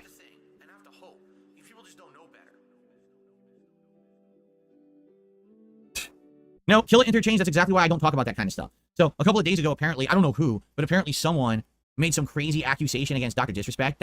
Everyone was like, what? Like, it's completely out of left field. And people were like, I don't know if I believe that. Show evidence if you're going to say shit like that on the internet. And people were asking me to talk about it. And I'm just not going to mention it at all, because unless there's some kind of corroboration or evidence, no one should really be promoting or talking about something like that, because it's heinous, right? So now they're saying, come to find out, it was all bullshit. This guy was trying to get attention for himself to promote a concert or something. It's like, well, that's why I don't fucking talk about it, right? That's why I purposefully stayed away from it on here, because I was like, I don't, you don't propagate that kind of really harmful toxicity until you get some kind of evidence that it's true, and then you give an opinion. When I just hear someone said something, but there's literally no evidence or corroboration of it, I'm not going to entertain it. Only if we get more stuff like that, right? Why don't you back it up with a source? My source is that I made it the fuck up. Then I'll entertain it if I get evidence of something, Listen, there's plenty of reasons to not like Dr. Disrespect that have been out there for many, many years. You don't need to make ones up. You know what I'm saying? Like, there's things he's done that people already know are documented bad. Why would you make other shit up? Right? So, I don't know.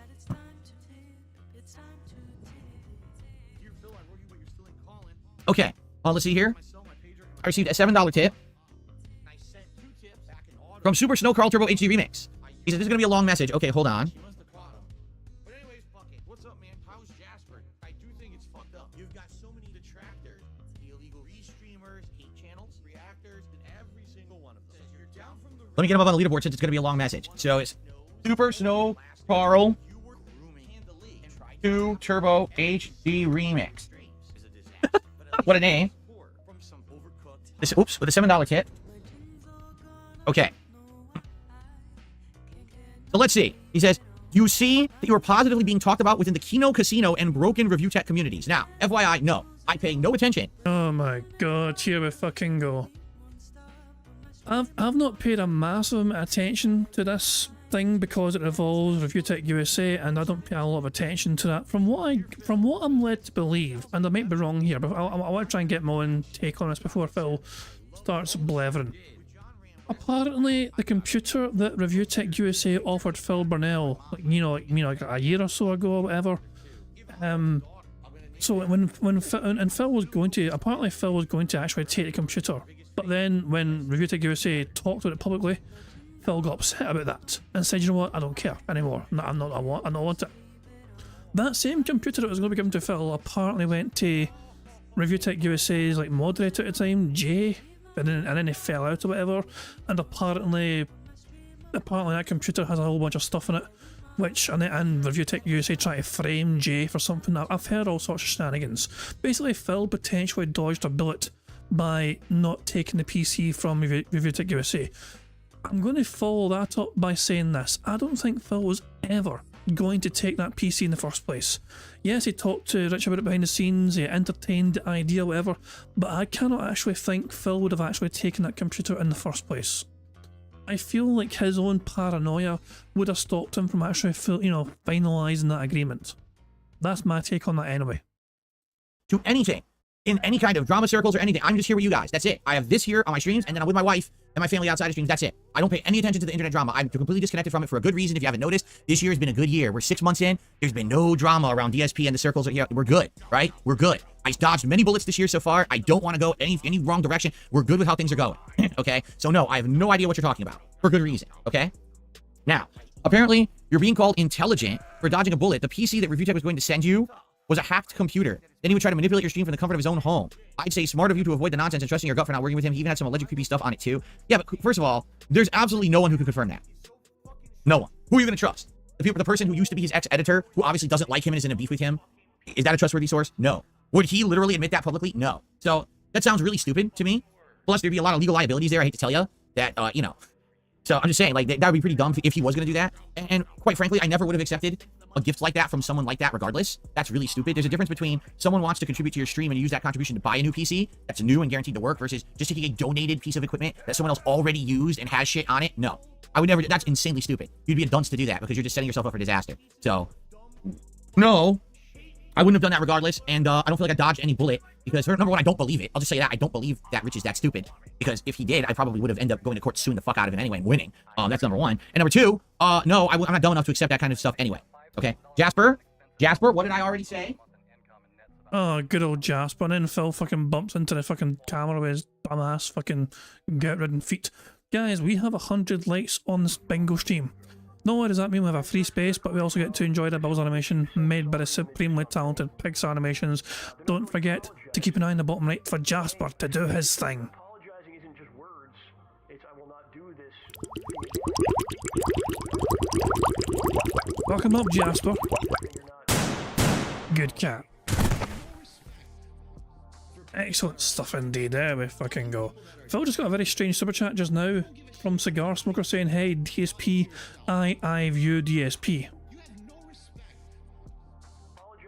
And Phil gave it a wee like. He doesn't know. Obviously, he can't fucking. I can't understand what the fuck that means.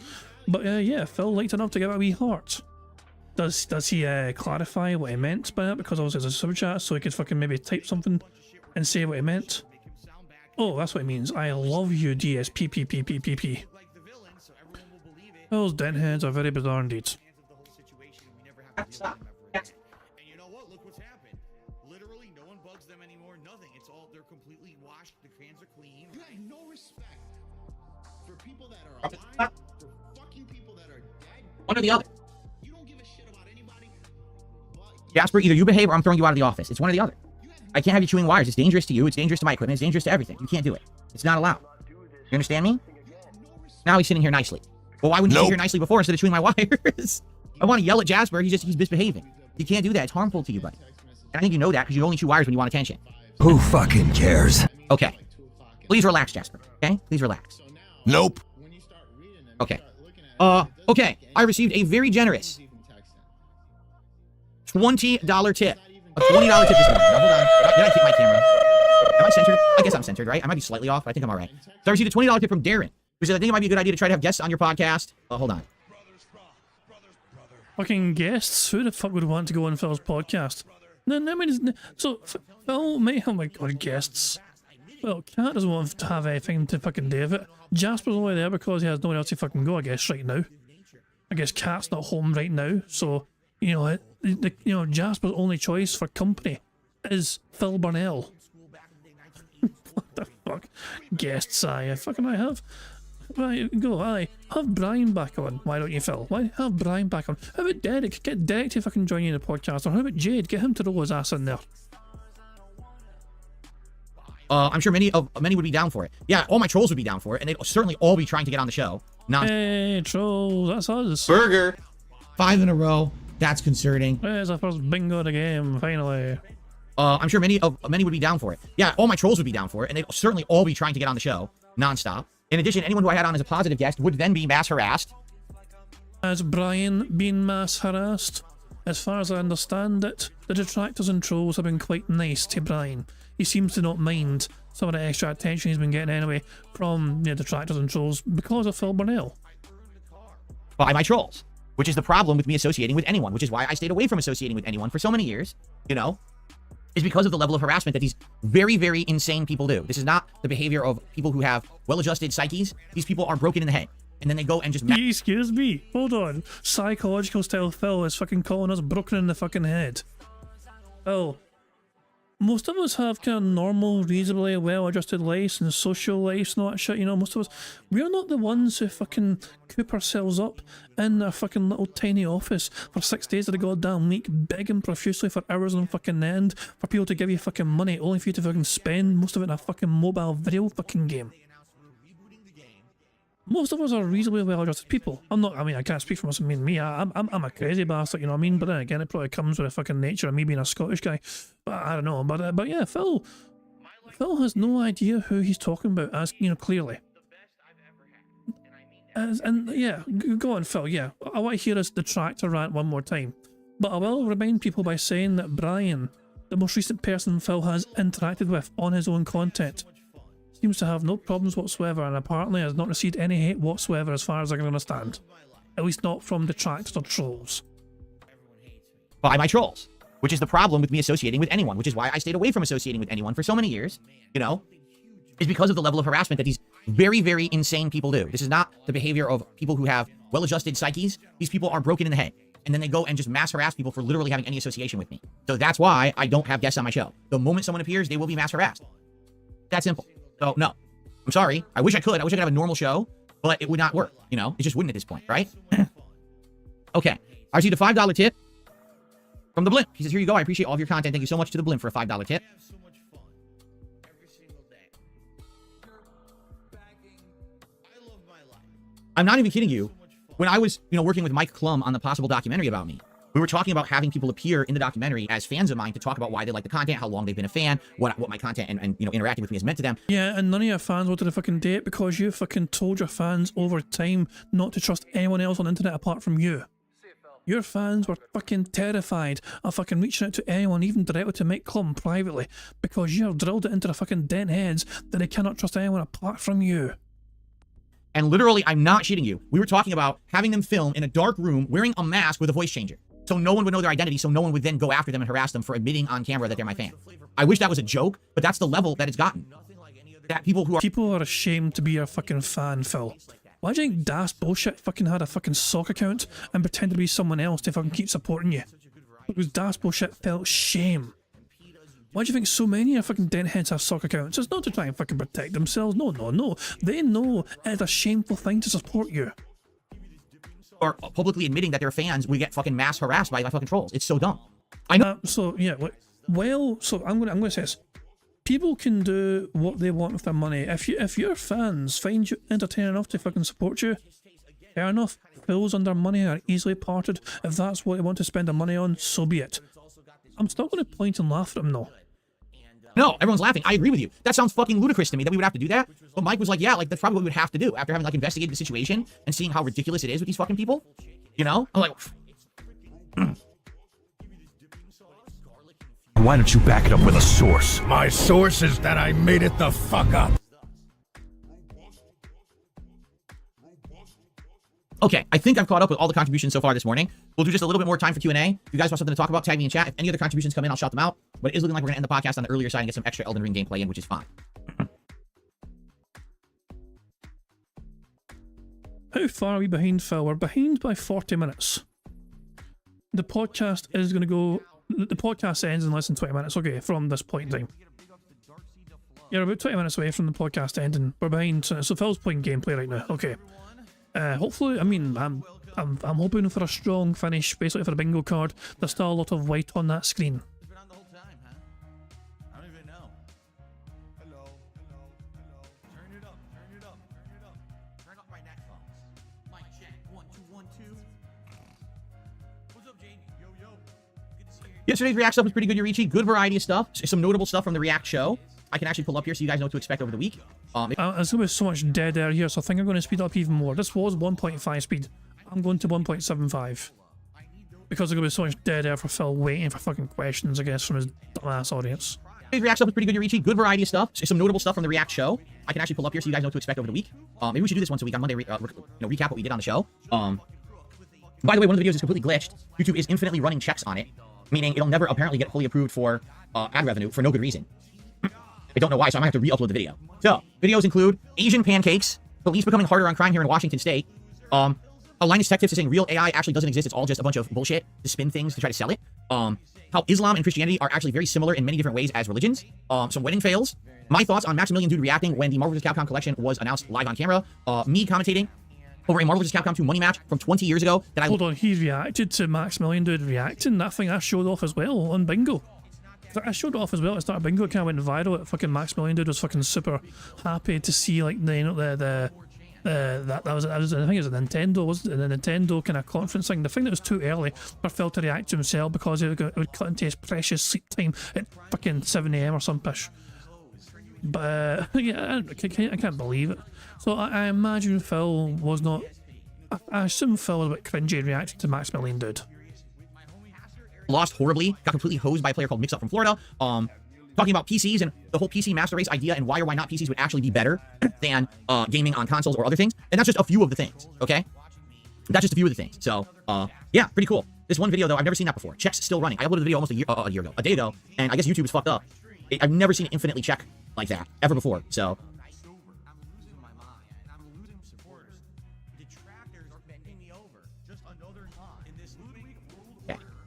I've also got another video got claimed for a song that runs for like 5-10 seconds, so I'm muting the song right now. I actually wonder if it worked on the live stream. No. Fuck you, I tried to mute it in the live stream, it didn't even fucking work.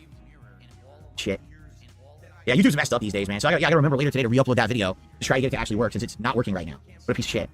Okay, but anyway, that's what happened on the reaction. And then last night, we finished Rise of Nightmares, which had a really crappy ending, as I suspected it would. And we jumped back into Dark Souls 1 for about an hour, which was fun. The Dark Souls 1 playthrough was very fun to react to. I'm looking forward to doing it the entire reaction next weekend, because, you know, we only did it for about an hour last night. I'm actually way more excited to do it for a full stream next week, but we're in the midst of Elden Ring Mania, right? So that'll be cool.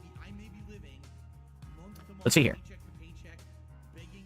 Are we gonna make breakfast burritos again? We have all the ingredients for it, but my wife hasn't gotten around to doing it for this week yet. But I would love it if she made them again, because I really, really liked them last week. Hopefully she'll make them again. Lazy, beefy bitch. Get the fucking move on, cat. You forgot to make the goddamn burritos. Let's see here. Would I consider bringing back bubblegums for the summer event? Maybe for the summer event. Maybe because it's a special event, I would use them and then I would clean up. Like, maybe, you know, just for be silly fun, or if we get a certain level of support, maybe I'd use them. But, you know, we'll see. Have I ever shot a I was like, I'll do it for $1,000.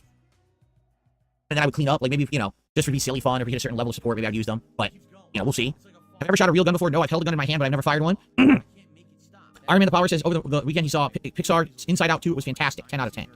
I remember seeing Inside Out 1, but it was a long time ago, and it was like late night, and I was probably drinking, like a decade ago, whenever it came out, I don't remember. And I don't really remember the movie, so I can't really comment if I liked it or not. I don't remember at all. Let's What a fucking useful contribution to that conversation that was, Phil. see. I received a $1.25 tip. Excuse me, from Pickle Shit. Your trolls are mentally unstable. I remember they tried to turn off your power. Yes, I told you that story many times. They've tried to do many awful things to me and my family members. That's the other thing, too, that's crazy, that, you know, they try to do stuff to people that have absolutely nothing to do with me just because they have some kind of an indirect, like, relation to me, which it makes no fucking sense at all. It should, I mean, that's just insanely crazy behavior, right? To try to seek down someone's family members who they don't even talk to try to seek out people who I used to be friends with decades ago. These people are very unhinged. These are dangerous people, quite frankly, who should probably be medically monitored. But instead, someone just let them exist free in society to do these heinous things across the internet. So, pretty fucked up. I received a Here is Phil wishing genocide on a certain group of people because they criticise him. Yeah, Phil channeling his inner Adolf Hitler right there. Oh, buddy. What? I didn't hear that again. I didn't hear his unhinged fucking detractor rant again. That was just, what the fuck, Phil? They've tried to do many awful things to me and my family members. That's the other thing, too, that's crazy, that, you know, they try to do stuff to people that have absolutely nothing to do with me just because they have some kind of an indirect, like, relation to me, which it makes no fucking sense at all. It should, I mean, that's just insanely crazy behavior, right? To try to seek down someone's family members who they don't even talk to try to seek out people who I used to be friends with decades ago. These people are very unhinged. These are dangerous people, quite frankly, who should probably be medically monitored. But instead, someone just let them exist free in society to do these heinous things across the internet. So, pretty fucked up. Why don't you back it up with a source? My source is that I made it the fuck up. It's Retro Chill Games. You can talk about your history with those cartoons games from back in the day, but also including the collection on PSN as a remaster of the SNES Classic Gargoyles. I own it. I bought it years ago when it was on sale for like $5, but I never got around to playing it because no one really asked for it. I would consider it, but it wouldn't be a serious playthrough. It would have to be just like considered a chill thing. I'm not going to sit there and try to play through Tailspin in its entirety. You know what I'm saying?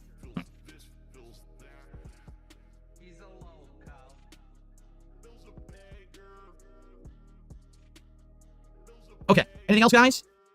Anything else? If not, we'll probably get to Elden Ring unless there's more tagging in the chat or if any other contributions come in. It's really just interactive at this point. I got nothing else to do. Do I like cup noodles? Not really. They're too salty. I probably would not eat cup noodles. There's plenty of other ramen style stuff you can get that's much better. Like at Costco, they sell these ramen bowls that are frozen, and it has white meat grilled chicken, all kinds of vegetables, much better broth that's not salty. It's like a savory broth, not salty, and it's frozen. All you add water, you put it into microwave, and you get it out of there, and it tastes absolutely amazing. And by the way, it's actually good for you. It's not full of sodium. So that's what I would eat, not instant noodles. Those are fucking gross. What weapon am I using? I have two weapons. I have a dual wielding lightning axes that I got from the Death Knight boss, and then I got a giant anvil hammer, which I actually don't know what it's called. It's called anvil hammer or blacksmith anvil. I don't know. And that I got from the optional like blacksmith dungeon that I found to the southeast of Castle Ensis, and that's a really good weapon for stagger. It's super stagger weapon basically, like poise build stagger weapon. How come no one ever asked me to do GoldenEye on N64 if the majority of my viewers are in their 30s? They did, actually, but there hasn't been a good version. Like, we've looked at different versions of the game, and most of them are far inferior, pretty crappy. Not good not good ports or anything. So that's why I never really got around to playing that game. If they ever fully remade it or something, maybe I would check it out. I don't know. When's the next Viewer's Choice playthrough? When we have need for one? Right now, we don't have need for one. We have plenty of stuff to work on and no need to do any kind of Viewer's Choice polling. The damn man says, good, I'm doing my weekly Costco trip today. I'll pick up some of those noodles. Yeah, they're in the freezer. Get them in the freezer. They are really, really good. Like, really delicious. Do I get a Costco hot dog whenever I go there? No. I've had one Costco hot dog ever, and it was really, really good. And I've had one piece of Costco pizza, and that was really, really good. But it's rare that we'd be out, and it's the middle of the day, and we're like hungry, because usually we eat before we leave, and then we eat dinner out later. So to be shopping in the middle of the day and at Costco and being hungry is kind of an oddity. But there was one particular time when I remember our breakfast, something had gone with our breakfast that was really light, or something like that. So we ended up being hungry early, and that's when we got like the food at Costco. You know how can order food at the regular checkout lines. What the hell does that mean? Would I recommend moving to Seattle? No. Would I recommend moving to this area? Yes, but not into Seattle. Seattle is really bad right now. Crime is still rampant. They're trying to revamp everything. The former police chief completely quit, feeling powerless and completely nerfed with the way that the things are out here with laws. And then the interim police chief now is being accused of being an awful police chief and sexual harassment, all kinds of shit, like unfair treatment of people in his department. So if you go to Seattle, I'm not even kidding. It's pretty much really bad. Everyone agrees. Tons of crime, theft, harassment, and a lot of people just get away with it. The laws haven't even really changed in Seattle where they should. They haven't been fixed to allow police to enforce the law. So there's a lot of lawlessness. And a lot of people said Seattle used to be like a big tourist center, and everyone loved it. And a lot of businesses in the last 5 years have completely shut down due to repeat robberies, smash and grabs, and no one does anything about them. And basically, a lot of people just say they feel unsafe in Seattle. Don't go there. So I literally haven't been there in many, many years. I'm not going there. It's a 45-minute drive away. I'm not going there. Fuck that. Until they get their shit together, I'm not wasting time, right? What's the next place? It's like a 20-minute... First of all, it's like a 15-20-minute drive. But Phil's afraid to drive on the highway because of his bad back. Second of all, there's a guy I work with who went to Seattle last year on vacation. He had a great time. Yeah, he went to Seattle. He actually went to Seattle directly. Had a great fucking time. Whatever. You know, he spoke very highly of the place. You know, obviously it wasn't the fucking most perfect place, you know, holiday, whatever from there, but he had no real complaints. He was quite satisfied with the holiday. I was just bitching about Seattle because reasons or whatever. I don't know. Until they get their shit together, I'm not wasting time, right? What's the next playthrough since I said July has no new games? We have many options. Some of the things I've been debating are the System Shock remake, okay? Riven, which is getting a remaster. I think it's literally releasing any day now on PC, and apparently someone checked, and my mini PC can run the Riven remake. It just barely makes the recommended specs, but my mini PC could actually run the Riven remake. So I might play Riven on there over the summer. Or, you know, there's a few things. We could bring back some playthroughs. There's a few options there. So we're debating things. And of course, remember, Fallout 4 also is going to continue. Grocery shopping, tips, meal with my wife, tips, coming up, my day off on Tuesday. Excuse me. Whew. No, I've already played Beyond Good and Evil. I'm aware that they're releasing this 20th anniversary edition of the game, but I already replayed it in HD. I've done a full playthrough of it, so. No, I'm not planning on continuing Dragon's Dogma 2. Quite frankly, that game initially had a little bit of hype, but after a week or two, it really died down and no one really cared anymore, including me. Like, I'll be honest, you know, after having played it for as long as I did, what was it, like 10, 12 hours or whatever I played? I was bored. There really wasn't that much to the game. It was very similar to the original. No, you got lost in a fucking brothel and then you rage quit it not long afterwards. So it makes me think that the whole getting lost in a brothel puts you off from trying to do anything else in the game. I was very disappointed with the graphical performance. As much as I tried to be positive about it, I'll be honest, it should be running at 60 frames and it runs sub 30, which is a joke in the modern era. And it just didn't feel like there was anything innovative about the game at all. It felt like a really boring experience after a while. Like, is this going to be the whole game, huh? Just running around doing the same shit. So, nope. I don't think it holds up in today's modern era of gaming. It was quite boring. That's right. I watched Catherine play much longer. Kat played for like almost 40 hours. I'm not kidding. She played like 3 times longer than me. And that far in, she quit. She was like, I played as far as I could, and even I'm quitting. It's too boring, too repetitive, and there was a lot of glitches. Like for her, there were entire NPCs that wouldn't show up, so she couldn't complete quest lines. She would go online, and other people would yep, it's happened to us too. It's just fucked up. This game is fucking messed up. I'm like, well, not gonna waste time on it then. Yeah, I noticed that as well. Phil seemed to refer to her as Catherine randomly. That's right. I watched Catherine play much longer. I watched Catherine play much longer. Catherine, all of a sudden, maybe he didn't want to confuse his audience between who Jasper is and who Kat is, you know. I watched Kat play. No, not Jasper. I mean my wife, Kat. My mom, my wife. Longer. Kat played for like almost 40 hours. It's so. How rarely does Phil refer to her as Catherine? I cannot actually remember the last time Phil even called her Catherine. That's right. I watched Catherine play much longer. Fucking hell.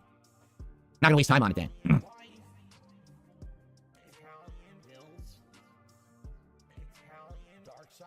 Well, I check out the Steam sale later this week on my mini PC. I don't know. I didn't know that it existed. If you guys wanted me to, maybe we could do that. See what's on there. You know, I know now my mini PC can run probably half those games. That's kind of neat. I have no idea if I'll go back to Final Fantasy VII Rebirth again. It seems like there's a small but vocal group of people who want me to play it, but it's not a lot. It's one day, every day I get one person who comments on my video, hey, is Rebirth coming back? And outside of that, like once a day someone asks on a stream. So it's like 5 people who actually want to see the game. The bottom line is no one wanted to see the game when it was new. I was playing it very, very much when it was a new game. I was excited for it. I got to the second open world area. It started to get boring and repetitive. I noticed it was the same as the first open world content. It was already rehashed. And then immediately people got turned off. I still remember the stream had like barely 300 viewers. It was actually going under 300 viewers. Everyone on the stream was completely disconnected from the stream, talking about sports and other things. And literally it was my least supported stream in months. So people aren't showing up, not talking about the game, not supporting the stream. Obviously people didn't care about it. So why am I going to continue to play it if no one wants it, right? So then here it is months later, some people start to vocally say, hey, I want to see it. Well, I mean, there's like 5 of you. You know, it doesn't seem like anyone cared about that game, which is sad. I really thought it was going to be hyped. Like when Remake came out, people were hyped. People were very hyped for Remake. It might just simply be that people didn't want a trilogy of Final Fantasy VII games. They only wanted one. It could be that it just took too long for it to come out. It could be that it was RPG overload with way too many fucking RPGs this year. It could be one of a million factors, but the evidence, the facts remain. People weren't excited for it or showing up for it, so there was no reason for me to continue it. And now we're so far removed from it, I don't know how it would work. Especially because people are saying, dude, it's like a minimum 80-hour game. So now you expect me to jump into the game this many months later and play for 60 hours and you think it's going to be successful? I'm not so sure about that.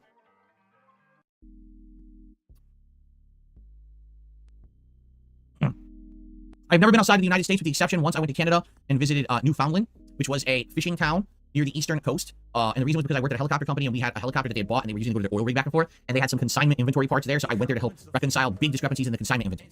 But that was the only trip outside the US I've ever been on. How boring. This person has made over $1 million from his YouTube career in the time he's been doing YouTube. And he's not invested that money in trying to improve his life or fucking have incredible fucking experiences with his life. No. It's all gone into fucking dumb shit like fucking mobile gaming. Or fucking feeding this big beefy bitch with a wife, you know, to fucking multiple DoorDashes a fucking day. I know, I honestly, like, Phil Burnell makes astronomically far more money than I do. And yet, I'd rather have my life than his when you can compare the fucking lives we fucking both lived so far, you know? That's what I'm thinking. I've managed to fucking have a variety of many lovely holidays. You know what I mean? Got to fucking Spain multiple times, went to Greece as well. I think I was at Cyprus. I think I was in most recent holiday. Was it Cyprus? Or was it Cyprus? Never mind. But yeah, I've also done, as a kid, I was in America. You know what I mean? Went to Los Angeles as a child. Crossed the Golden State, you know, the Golden State Bridge in San Francisco. Been to Mexico as well. Like I've been to fucking in Europe as well. I've been to France, I've been in Belgium, Netherlands, Germany. Yeah, I'd rather have my life than his life. What's he doing with his fucking money? Absolutely fuck all. Yeah, I managed to enjoy some of the world so far.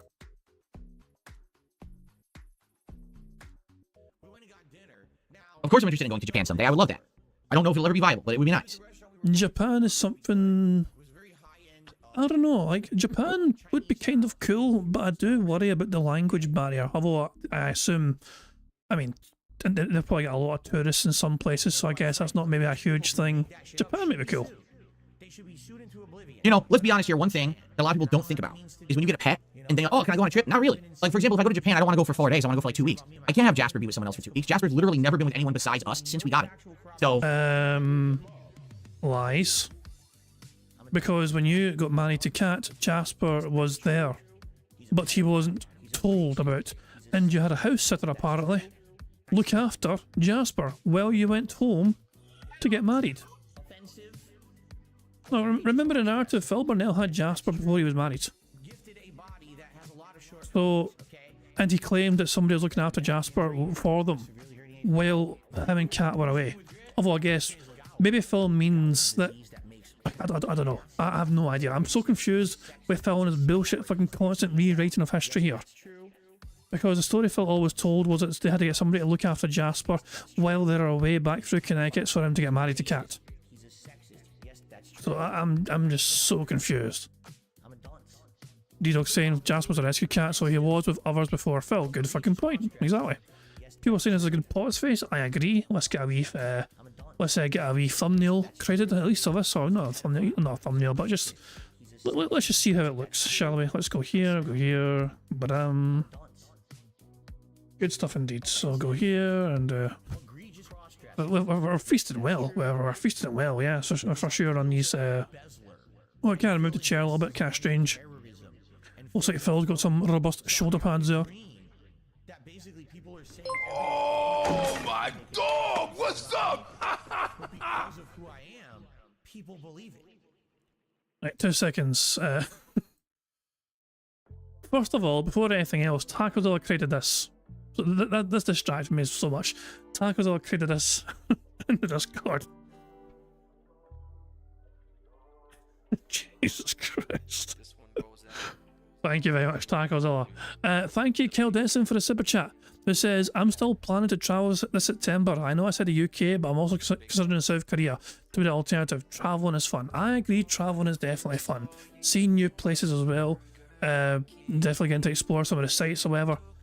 And yeah, as I said, like for me anyway, you know what I mean? Like, I've really had great memories of like the holidays I've been on. When I was younger, of course, I had, you know, family trips, you know, like to all sorts of different places, and even with my good lady, you know what I mean, my fiancée, we've travelled to multiple different places in Spain, as well as, I said, Greece, and I don't think what was it? I think it was Corfu, or was it Corfu or Cyprus? It was one of the two. I genuinely can't remember where it was most recently, but it's either one or the other anyway. But for me, yeah, I love travelling as well, for sure, you know what I mean? So wherever you end up, Kel, I'm sure you'll have a great time. South Korea definitely sounds interesting to me as well. It's meant to be quite a good place to go to. Although being that close to the North Korea, you know what I mean, with the angry, Phil Burnell style dictator running that place. Yeah, apparently they're building a wall in North Korea. So yeah, I guess Kim Jong-il or whatever was influenced by a certain particular leader for wall building. There we go. I don't know, but yeah, I read something on BBC the other day about as evidence that the north side of Korea are building some sort of wall, trying to stop. I guess they're trying to stop people from fucking leaving North Korea, because the amount of people try and fucking get out of there just as happens all the time. But anyway, wherever you end up, I'm sure you have a grand time. It's just try not to get caught up in any political shenanigans with the North Korean people. But anyway, let's crack on with Bingo. How on earth would we be away from Jasper for so long? He would be traumatized, right? So as long as we have Jasper, we basically can't go on like a big vacation at all. Maybe we can get away with a couple days, but there's no way we could ever go on a major vacation. And that's on us because we took him in, right? When you get pets, you have to fucking take care of them like their family. Oh my dog! What's up? Kel Denson. So thank you very much, Kel Denson, for the super chat, who says the fish and vinegar flavoured chips sound good. I think you mean salt and vinegar flavoured fish and chips. you can't. Vinegar's alright, of course. Vinegar's nice, but you gotta have some salt as well. Like, yeah, get a whole load of robust, you know, proper fucking chunky chips. You know what I mean? Aye, get some, get some good battered fish as well. Yeah, for sure. And yeah, and then fucking, aye, definitely. You can't beat a good fish supper. You really can't. It's good stuff indeed. But yeah, that's a good point actually. Without Free Britannia is asking, does this mean Catherine has accepted not getting a honeymoon? That's a very good question. Who would look after Jasper? If Phil Burnell had the money for a honeymoon, what would become of poor Jasper? No, I will say this. I mean, we've been fortunate. So when me and my good lady have been on holiday before, we've managed to have. Well, one time we had there's a dog with a kennel not far away from us that were able to kind of put our dog into. So he was there for a week, and we got back from holiday and we picked him up the following day. Yeah, he was grand. He was good. He was an old boy, you know what I mean, but he seemed to be alright, you know what I mean. And yeah, we got him back and all was good. We've also had people look after pets as well in the past when I've been away as well. It works, you know what I mean. You find solutions to it. You've got friends and family. When you have friends and family around you, it's never usually a big ordeal. And even then you can look for local kennels as well, just to kind of look after your pets. I mean, I think Phil would probably be able, I mean, there's probably fucking, places that would take in Jasper if needed for a week that would cost a bit of money. There's nothing stopping Phil and Cat going on honeymoon, apart from his own, well, I don't know what you'd call it. Is it laziness? Is it the lack of desire to not? I don't know. It's strange. If Phil has not streamed for a couple of days and he claimed it fucking set him back months. Remember him being sick at Halloween. Last Halloween, Phil was not well. He didn't stream for like 3 days, and he claimed it set his business back months. I think it was Halloween. Let's go back in time, shall we? Yeah, here we are. These 4 streams that Phil Burnell missed. Actually, maybe more than 4 streams. I can't actually mind, because also, I mean, how many streams was it he missed? Also, so it goes from 29th into 2nd or whatever. He probably missed was a 30th as well. Don't know. But yeah, Phil claimed this period of time when he was not well set him back a lot by multiple months. So make of that what you will. But yeah, his business might die if he goes on holiday. Go on a major vacation, and that's on us because we took him in, right? When you get pets, you have to fucking take care of them like their family members. You can't just be irresponsible, you know? So yeah, I'd say right now, there's no real way that we could ever go on any kind of a major trip or anything like that. You know, we've talked every once in a while about maybe like, getting away for a day or two, but where would we go? Seattle? Seattle's a shithole right now. If Seattle was better, we'd love to go back to Seattle. We only went there once in 2018 and that was it. So we'd love to go back, but I really realistically don't see that really happening at this point, you know? No, see, it's fucked up. We don't have to leave him in a kitty hotel. Yes, leave the cat who literally has been with us his entire life since we rescued him. Many, many years. Leave him in a cat hotel for 2 weeks. Oh, that totally wouldn't mess with his mind or anything. I'm sure he'd love that, right? No, that's fucked up. You don't do that kind of stuff. That's the whole point of these fucking things existing, is for people to be able to do that. Okay, I received a $1.11 tip. Should do another run of Bloodborne. Maybe I will someday. It certainly would help if they would make some kind of an upgraded version of the game instead of the base PS4 version, but we've talked about this. Even Miyazaki has talked about this, that he would like to see it. It just seems like it's Sony's problem. It's Sony who will not allow it to happen, right? Phil just doesn't want to pay for a cat hotel. BITW also, we didn't have Jasper when we went to Connecticut, remember? I told you that. Like, Jasper, we actually, it was right after our trip, I believe. Yeah, it was right after our trip. We got married and we came back and then we rescued Jasper. No, that's not true. No, am I going crazy? Am I fucking going crazy? I could have fucking sworn that Phil fucking told people that he had Jasper before. I swear I'm losing my fucking mind. I swear to fuck. I swear to fuck that Phil claimed that he had somebody come in and look after Jasper while he was away, while him and Kat were away getting married. I feel like I'm losing my fucking mind here. Hold on. Where would Phil have revealed it, I wonder? Hold on, give me a second here, give me a second. Let me try and find something, okay? Let me try and find something. DSP Gaming, Jasper. Oh, I want to find the video. So hold on. Phil made a special video about this back in the day. Now, what I really want here is the... Hold on, I feel like this is the video here. Let's go...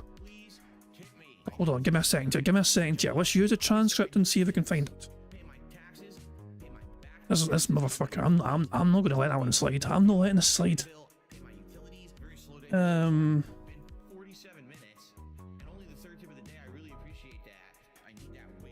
Hold on, here we go. Connecticut was a good thing. Here we go. Listen to this shit. Hide this from everything because for personal reasons, you know, basically he's been a part of our lives for a long time. All right. In fact, before the wedding and everything this year, you know, a lot of people surmised, they were like, Phil, why is it that you needed to have a friend come by the house and kind of house it for you while you were in Connecticut to get married? There's your answer. Okay. We didn't want to leave him alone and we couldn't afford to pay to like put him up or anything like that. So we had a friend come by and kind of hang out with Jasper for an hour or two a day and feed him and everything while we were in Connecticut. Is current DSP line or is past DSP line? But one of these DSPs is lying. Which one of these DSPs is lying? One of them's fucking lying. Oh god, I mean, I want to hear this again. BITW also, we didn't have Jasper when we went to Connecticut, remember? I told you that. Like, Jasper, we actually, it was right after our trip, I believe. Yeah, it was right after our trip. We got married and we came back and then we rescued Jasper. Fucking bitch.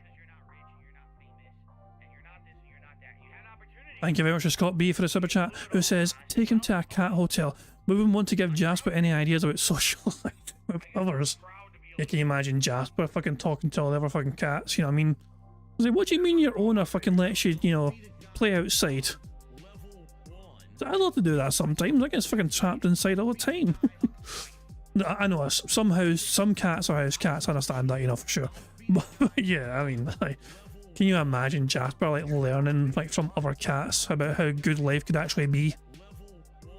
Rather than had to fucking endure. What do you mean? So imagine Jasper learning about other cats getting like blood tests.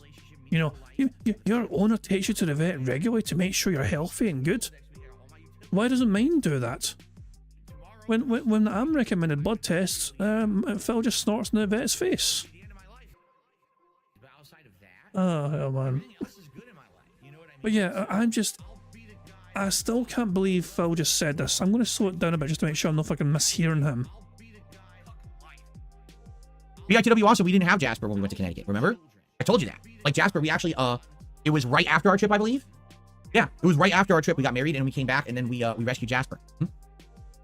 So one of these Phils is lying. One of these Phils is lying about the situation right here. Okay, I feel like, hold on. Let's see what he said back then. He's behind the couch. I had to do everything I possibly could to kind of, you know, hide this from everything because for personal reasons, you know, basically he's been a part of our lives for a long time. All right. In fact, before the wedding and everything this year, you know, a lot of people surmised, they were like, Phil, why is it that you needed to have a friend come by the house and kind of house it for you while you were in Connecticut to get married? There's your answer. Okay. We didn't want to leave him alone, and we couldn't afford to pay to like put him up or anything like that. So we had a friend come by and kind of hang out with Jasper for an hour or two a day and feed him and everything while we were in Connecticut. Fuck you and your friends. So, yes, this is Jasper. So, which version of DSP is lying, do I think? I do hope somebody called him out on that on the screen. If any of his fans are long-time fans, I assume they would have remembered as well and called Phil out now. I mean, it's so ridiculous. This is so stupid. Why would you lie about something like this? Why would you even lie about this sort of thing? It's so weird to fucking lie like that about this sort of thing. I genuinely am so confused.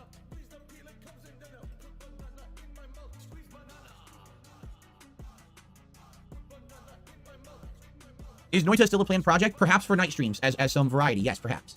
It very well, I might play it. I mean, I haven't refunded it. I'm interested in playing it again. So it's a maybe. I did really like it when I played it. I thought it was fun. Is Jasper behaving now? Yeah, he's laying down now. He's relaxing. Finally.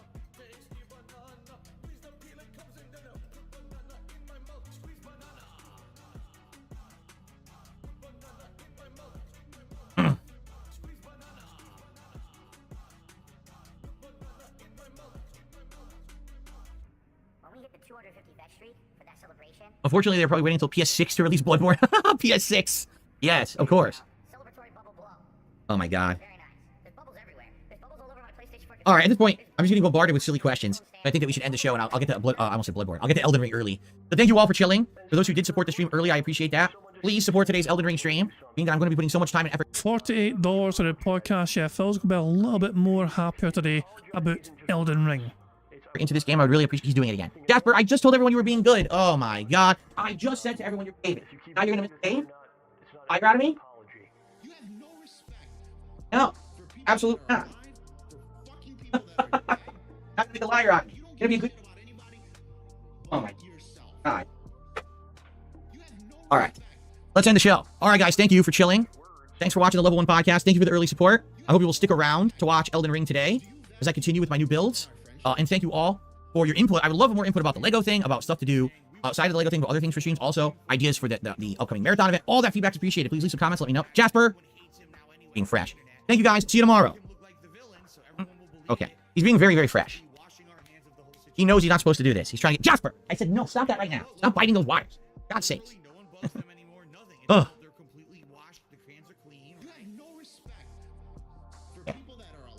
Wow. My mouse wheel does not want to fucking work anymore. Every time I scroll it, it literally goes back up. Like, what the hell is going on here? I scroll. And would you look at that? Cat Burnell is listed on Phil's PlayStation, his business-style PlayStation. It does not want to fucking work anymore. Every time I scroll it, it literally goes back up. So why? So if Phil uses this only for business purposes, these consoles, like the fucking Nintendo and the Xbox and the PS5, if they're all strictly business-related, why the fuck has Cat Burnell got a fucking profile on all these fucking different consoles? Is Cat also playing it for business purposes? Like, what the hell is going on here? I scrolled fucking down. Stay down. Don't scroll back up. Oh, annoying. Okay. Camera is nicely centered, so that's good. Okay.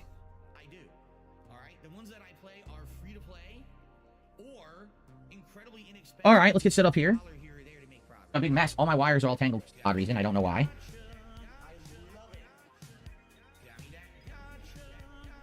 Dude, it's actually really humid in here. I gotta get the air conditioner. It's humid in this room for some odd reason. Maybe it's humid outside today, too. It's actually not hot outside, but man, it feels like sticky. Ugh. I don't want to hear a fucking thing about you being a fucking sweaty bastard, alright? It is currently 19 degrees Celsius where I am in Scotland.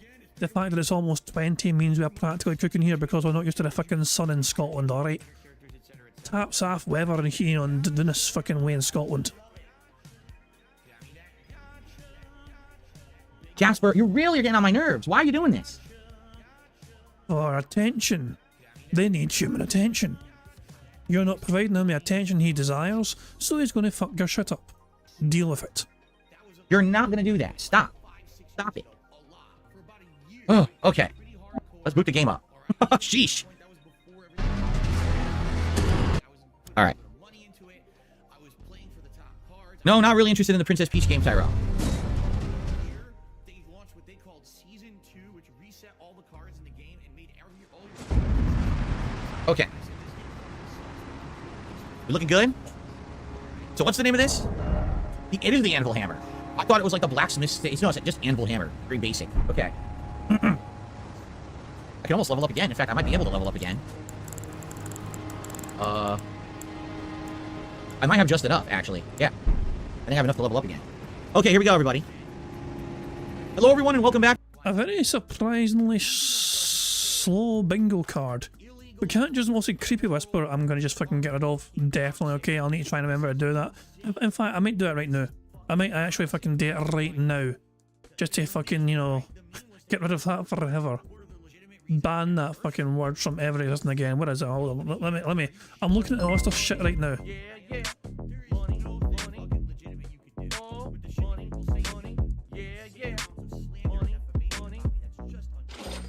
Fill me up 69 tipped £1. Cat uses the controller's haptic feedback when I don't give her the goods at night. Nothing business related, only personal. Thank you very much. Fill me up 69 for a tip. I have removed Creepy Whisper, by the way. I have removed it. It's all gone. Jesus Christ, I'm still fucking laughing at that fucking tip message. I'll give her the goods at night. So for always then. So basically Cat always uses haptic feedback, is what you're trying to say there. Thank you, fill me up 69 for the tip. Yeah, Creepy Whisper, gone forever. I'll never fucking see that again, but very strange. We had 2 free spaces for bingo card, thanks to Snorts and you guys liking the stream. And I think the best 2 squares to tick is probably these 2. Burger. There we go. We can get those 2 ticked off just so we can see the eyes a bit more.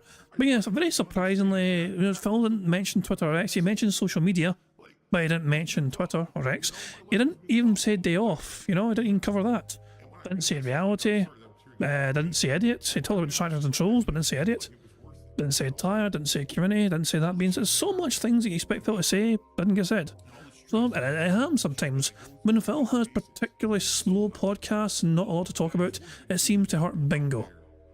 So strange, but that's just the way it goes. So hopefully we can get a full house tomorrow. Hopefully Phil will have a whole bunch to talk about tomorrow. Hopefully we'll be able to actually get a whole lot more bosses on the board as well, because Phil will be talking about his Elden Ring gameplay from today. So there we go. Let's go to live DSP, I guess, and see how he's doing. He started at $48. Has he gained anything since then? Message. I want to use my shit. He's on 61 buckaroos. He gets to fucking wear his kind of glasses. He seems like he's a bit happier because he's almost doubled what his support was from the previous Elden Ring streams and all that jazz. But fuck it. Phil Bonnell, he can fucking enjoy that crap, whatever. I am going to wrap things up here. Where are our otters? Where the fuck are these wee buggers? I demand otters. While we wait for otters to turn up, Takozilla made something else. The only Lego set DSP can probably build. Well, probably not. So says Takozilla. Oh, fuck me. Why? It fits so well. Story starters included. Oh, Christ almighty. There we go. There's otters there. Fucking ready for that. We have otters finally. Good stuff indeed. Big ups to Barrett Wells as well, by the way. Barrett Wells is currently in hospital. Not for anything, you know, bad or whatever. He's in the hospital because his other half is in labour. It looks like right now. I asked her on. Everything okay, and Barrett was saying moving forward positively. Everything seems on track and everyone is doing good. Kid is still hanging out, but today could be the day. So big ups to Barrett Wells for that. Fingers crossed it all goes well. And hopefully you'll have some very good news to share very soon with the rest of the world. But there we go. So no updates from that point in time. Is any updates from TJ while we're at it, or was that the most recent thing? Yeah, this is the most recent stats from TJ tracking Phil's spending habits in WWE Champions. Almost $1,000, even if he got a Trish Stratus card. If I didn't get that Trish Stratus card, it's over 1,600. Fucking hell. Anyway, guys, I'm going to wrap things up there. Thank you for joining me for some bingo antics. I will return tomorrow for some more bingo antics. Feel free to join me then. I'm going to end how I always end by playing Today's PIG contributions made by the supremely talented Pixar Animations. So yeah, thank you once again for joining me, and I'll catch you all tomorrow for some more bingo. Until then, have a good one. Goodbye. On September 14th, a pre-authorized payment of $16.51 from PayPal.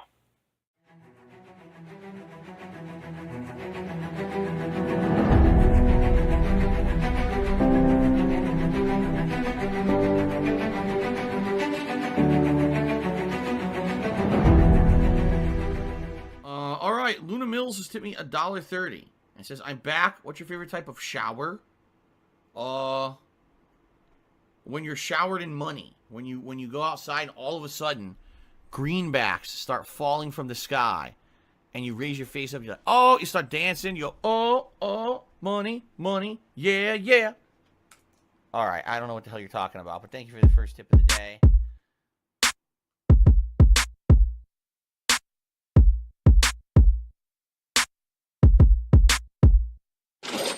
Money, money, yeah, yeah. Money, money, oh, money, money, yeah, yeah. Money, money, money, money, yeah, yeah. Money, money, oh, money, money, yeah, yeah. These contributions are mandatory. Money, money, yeah, yeah. Money, money, oh, money, money, yeah, yeah. Money, money, money, money, yeah, yeah. Money, money, oh, money, money, yeah, yeah. These contributions are mandatory.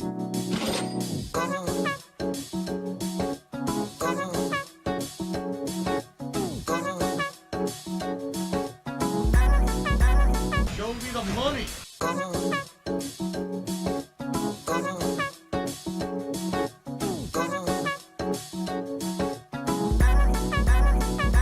Free. Money, money, yeah, yeah. Money, money, oh, money, money, yeah, yeah. Money, money, money, money, yeah, yeah. Money, money, oh, money, money, yeah, yeah. These contributions are mandatory. And it's gone, just gone like that.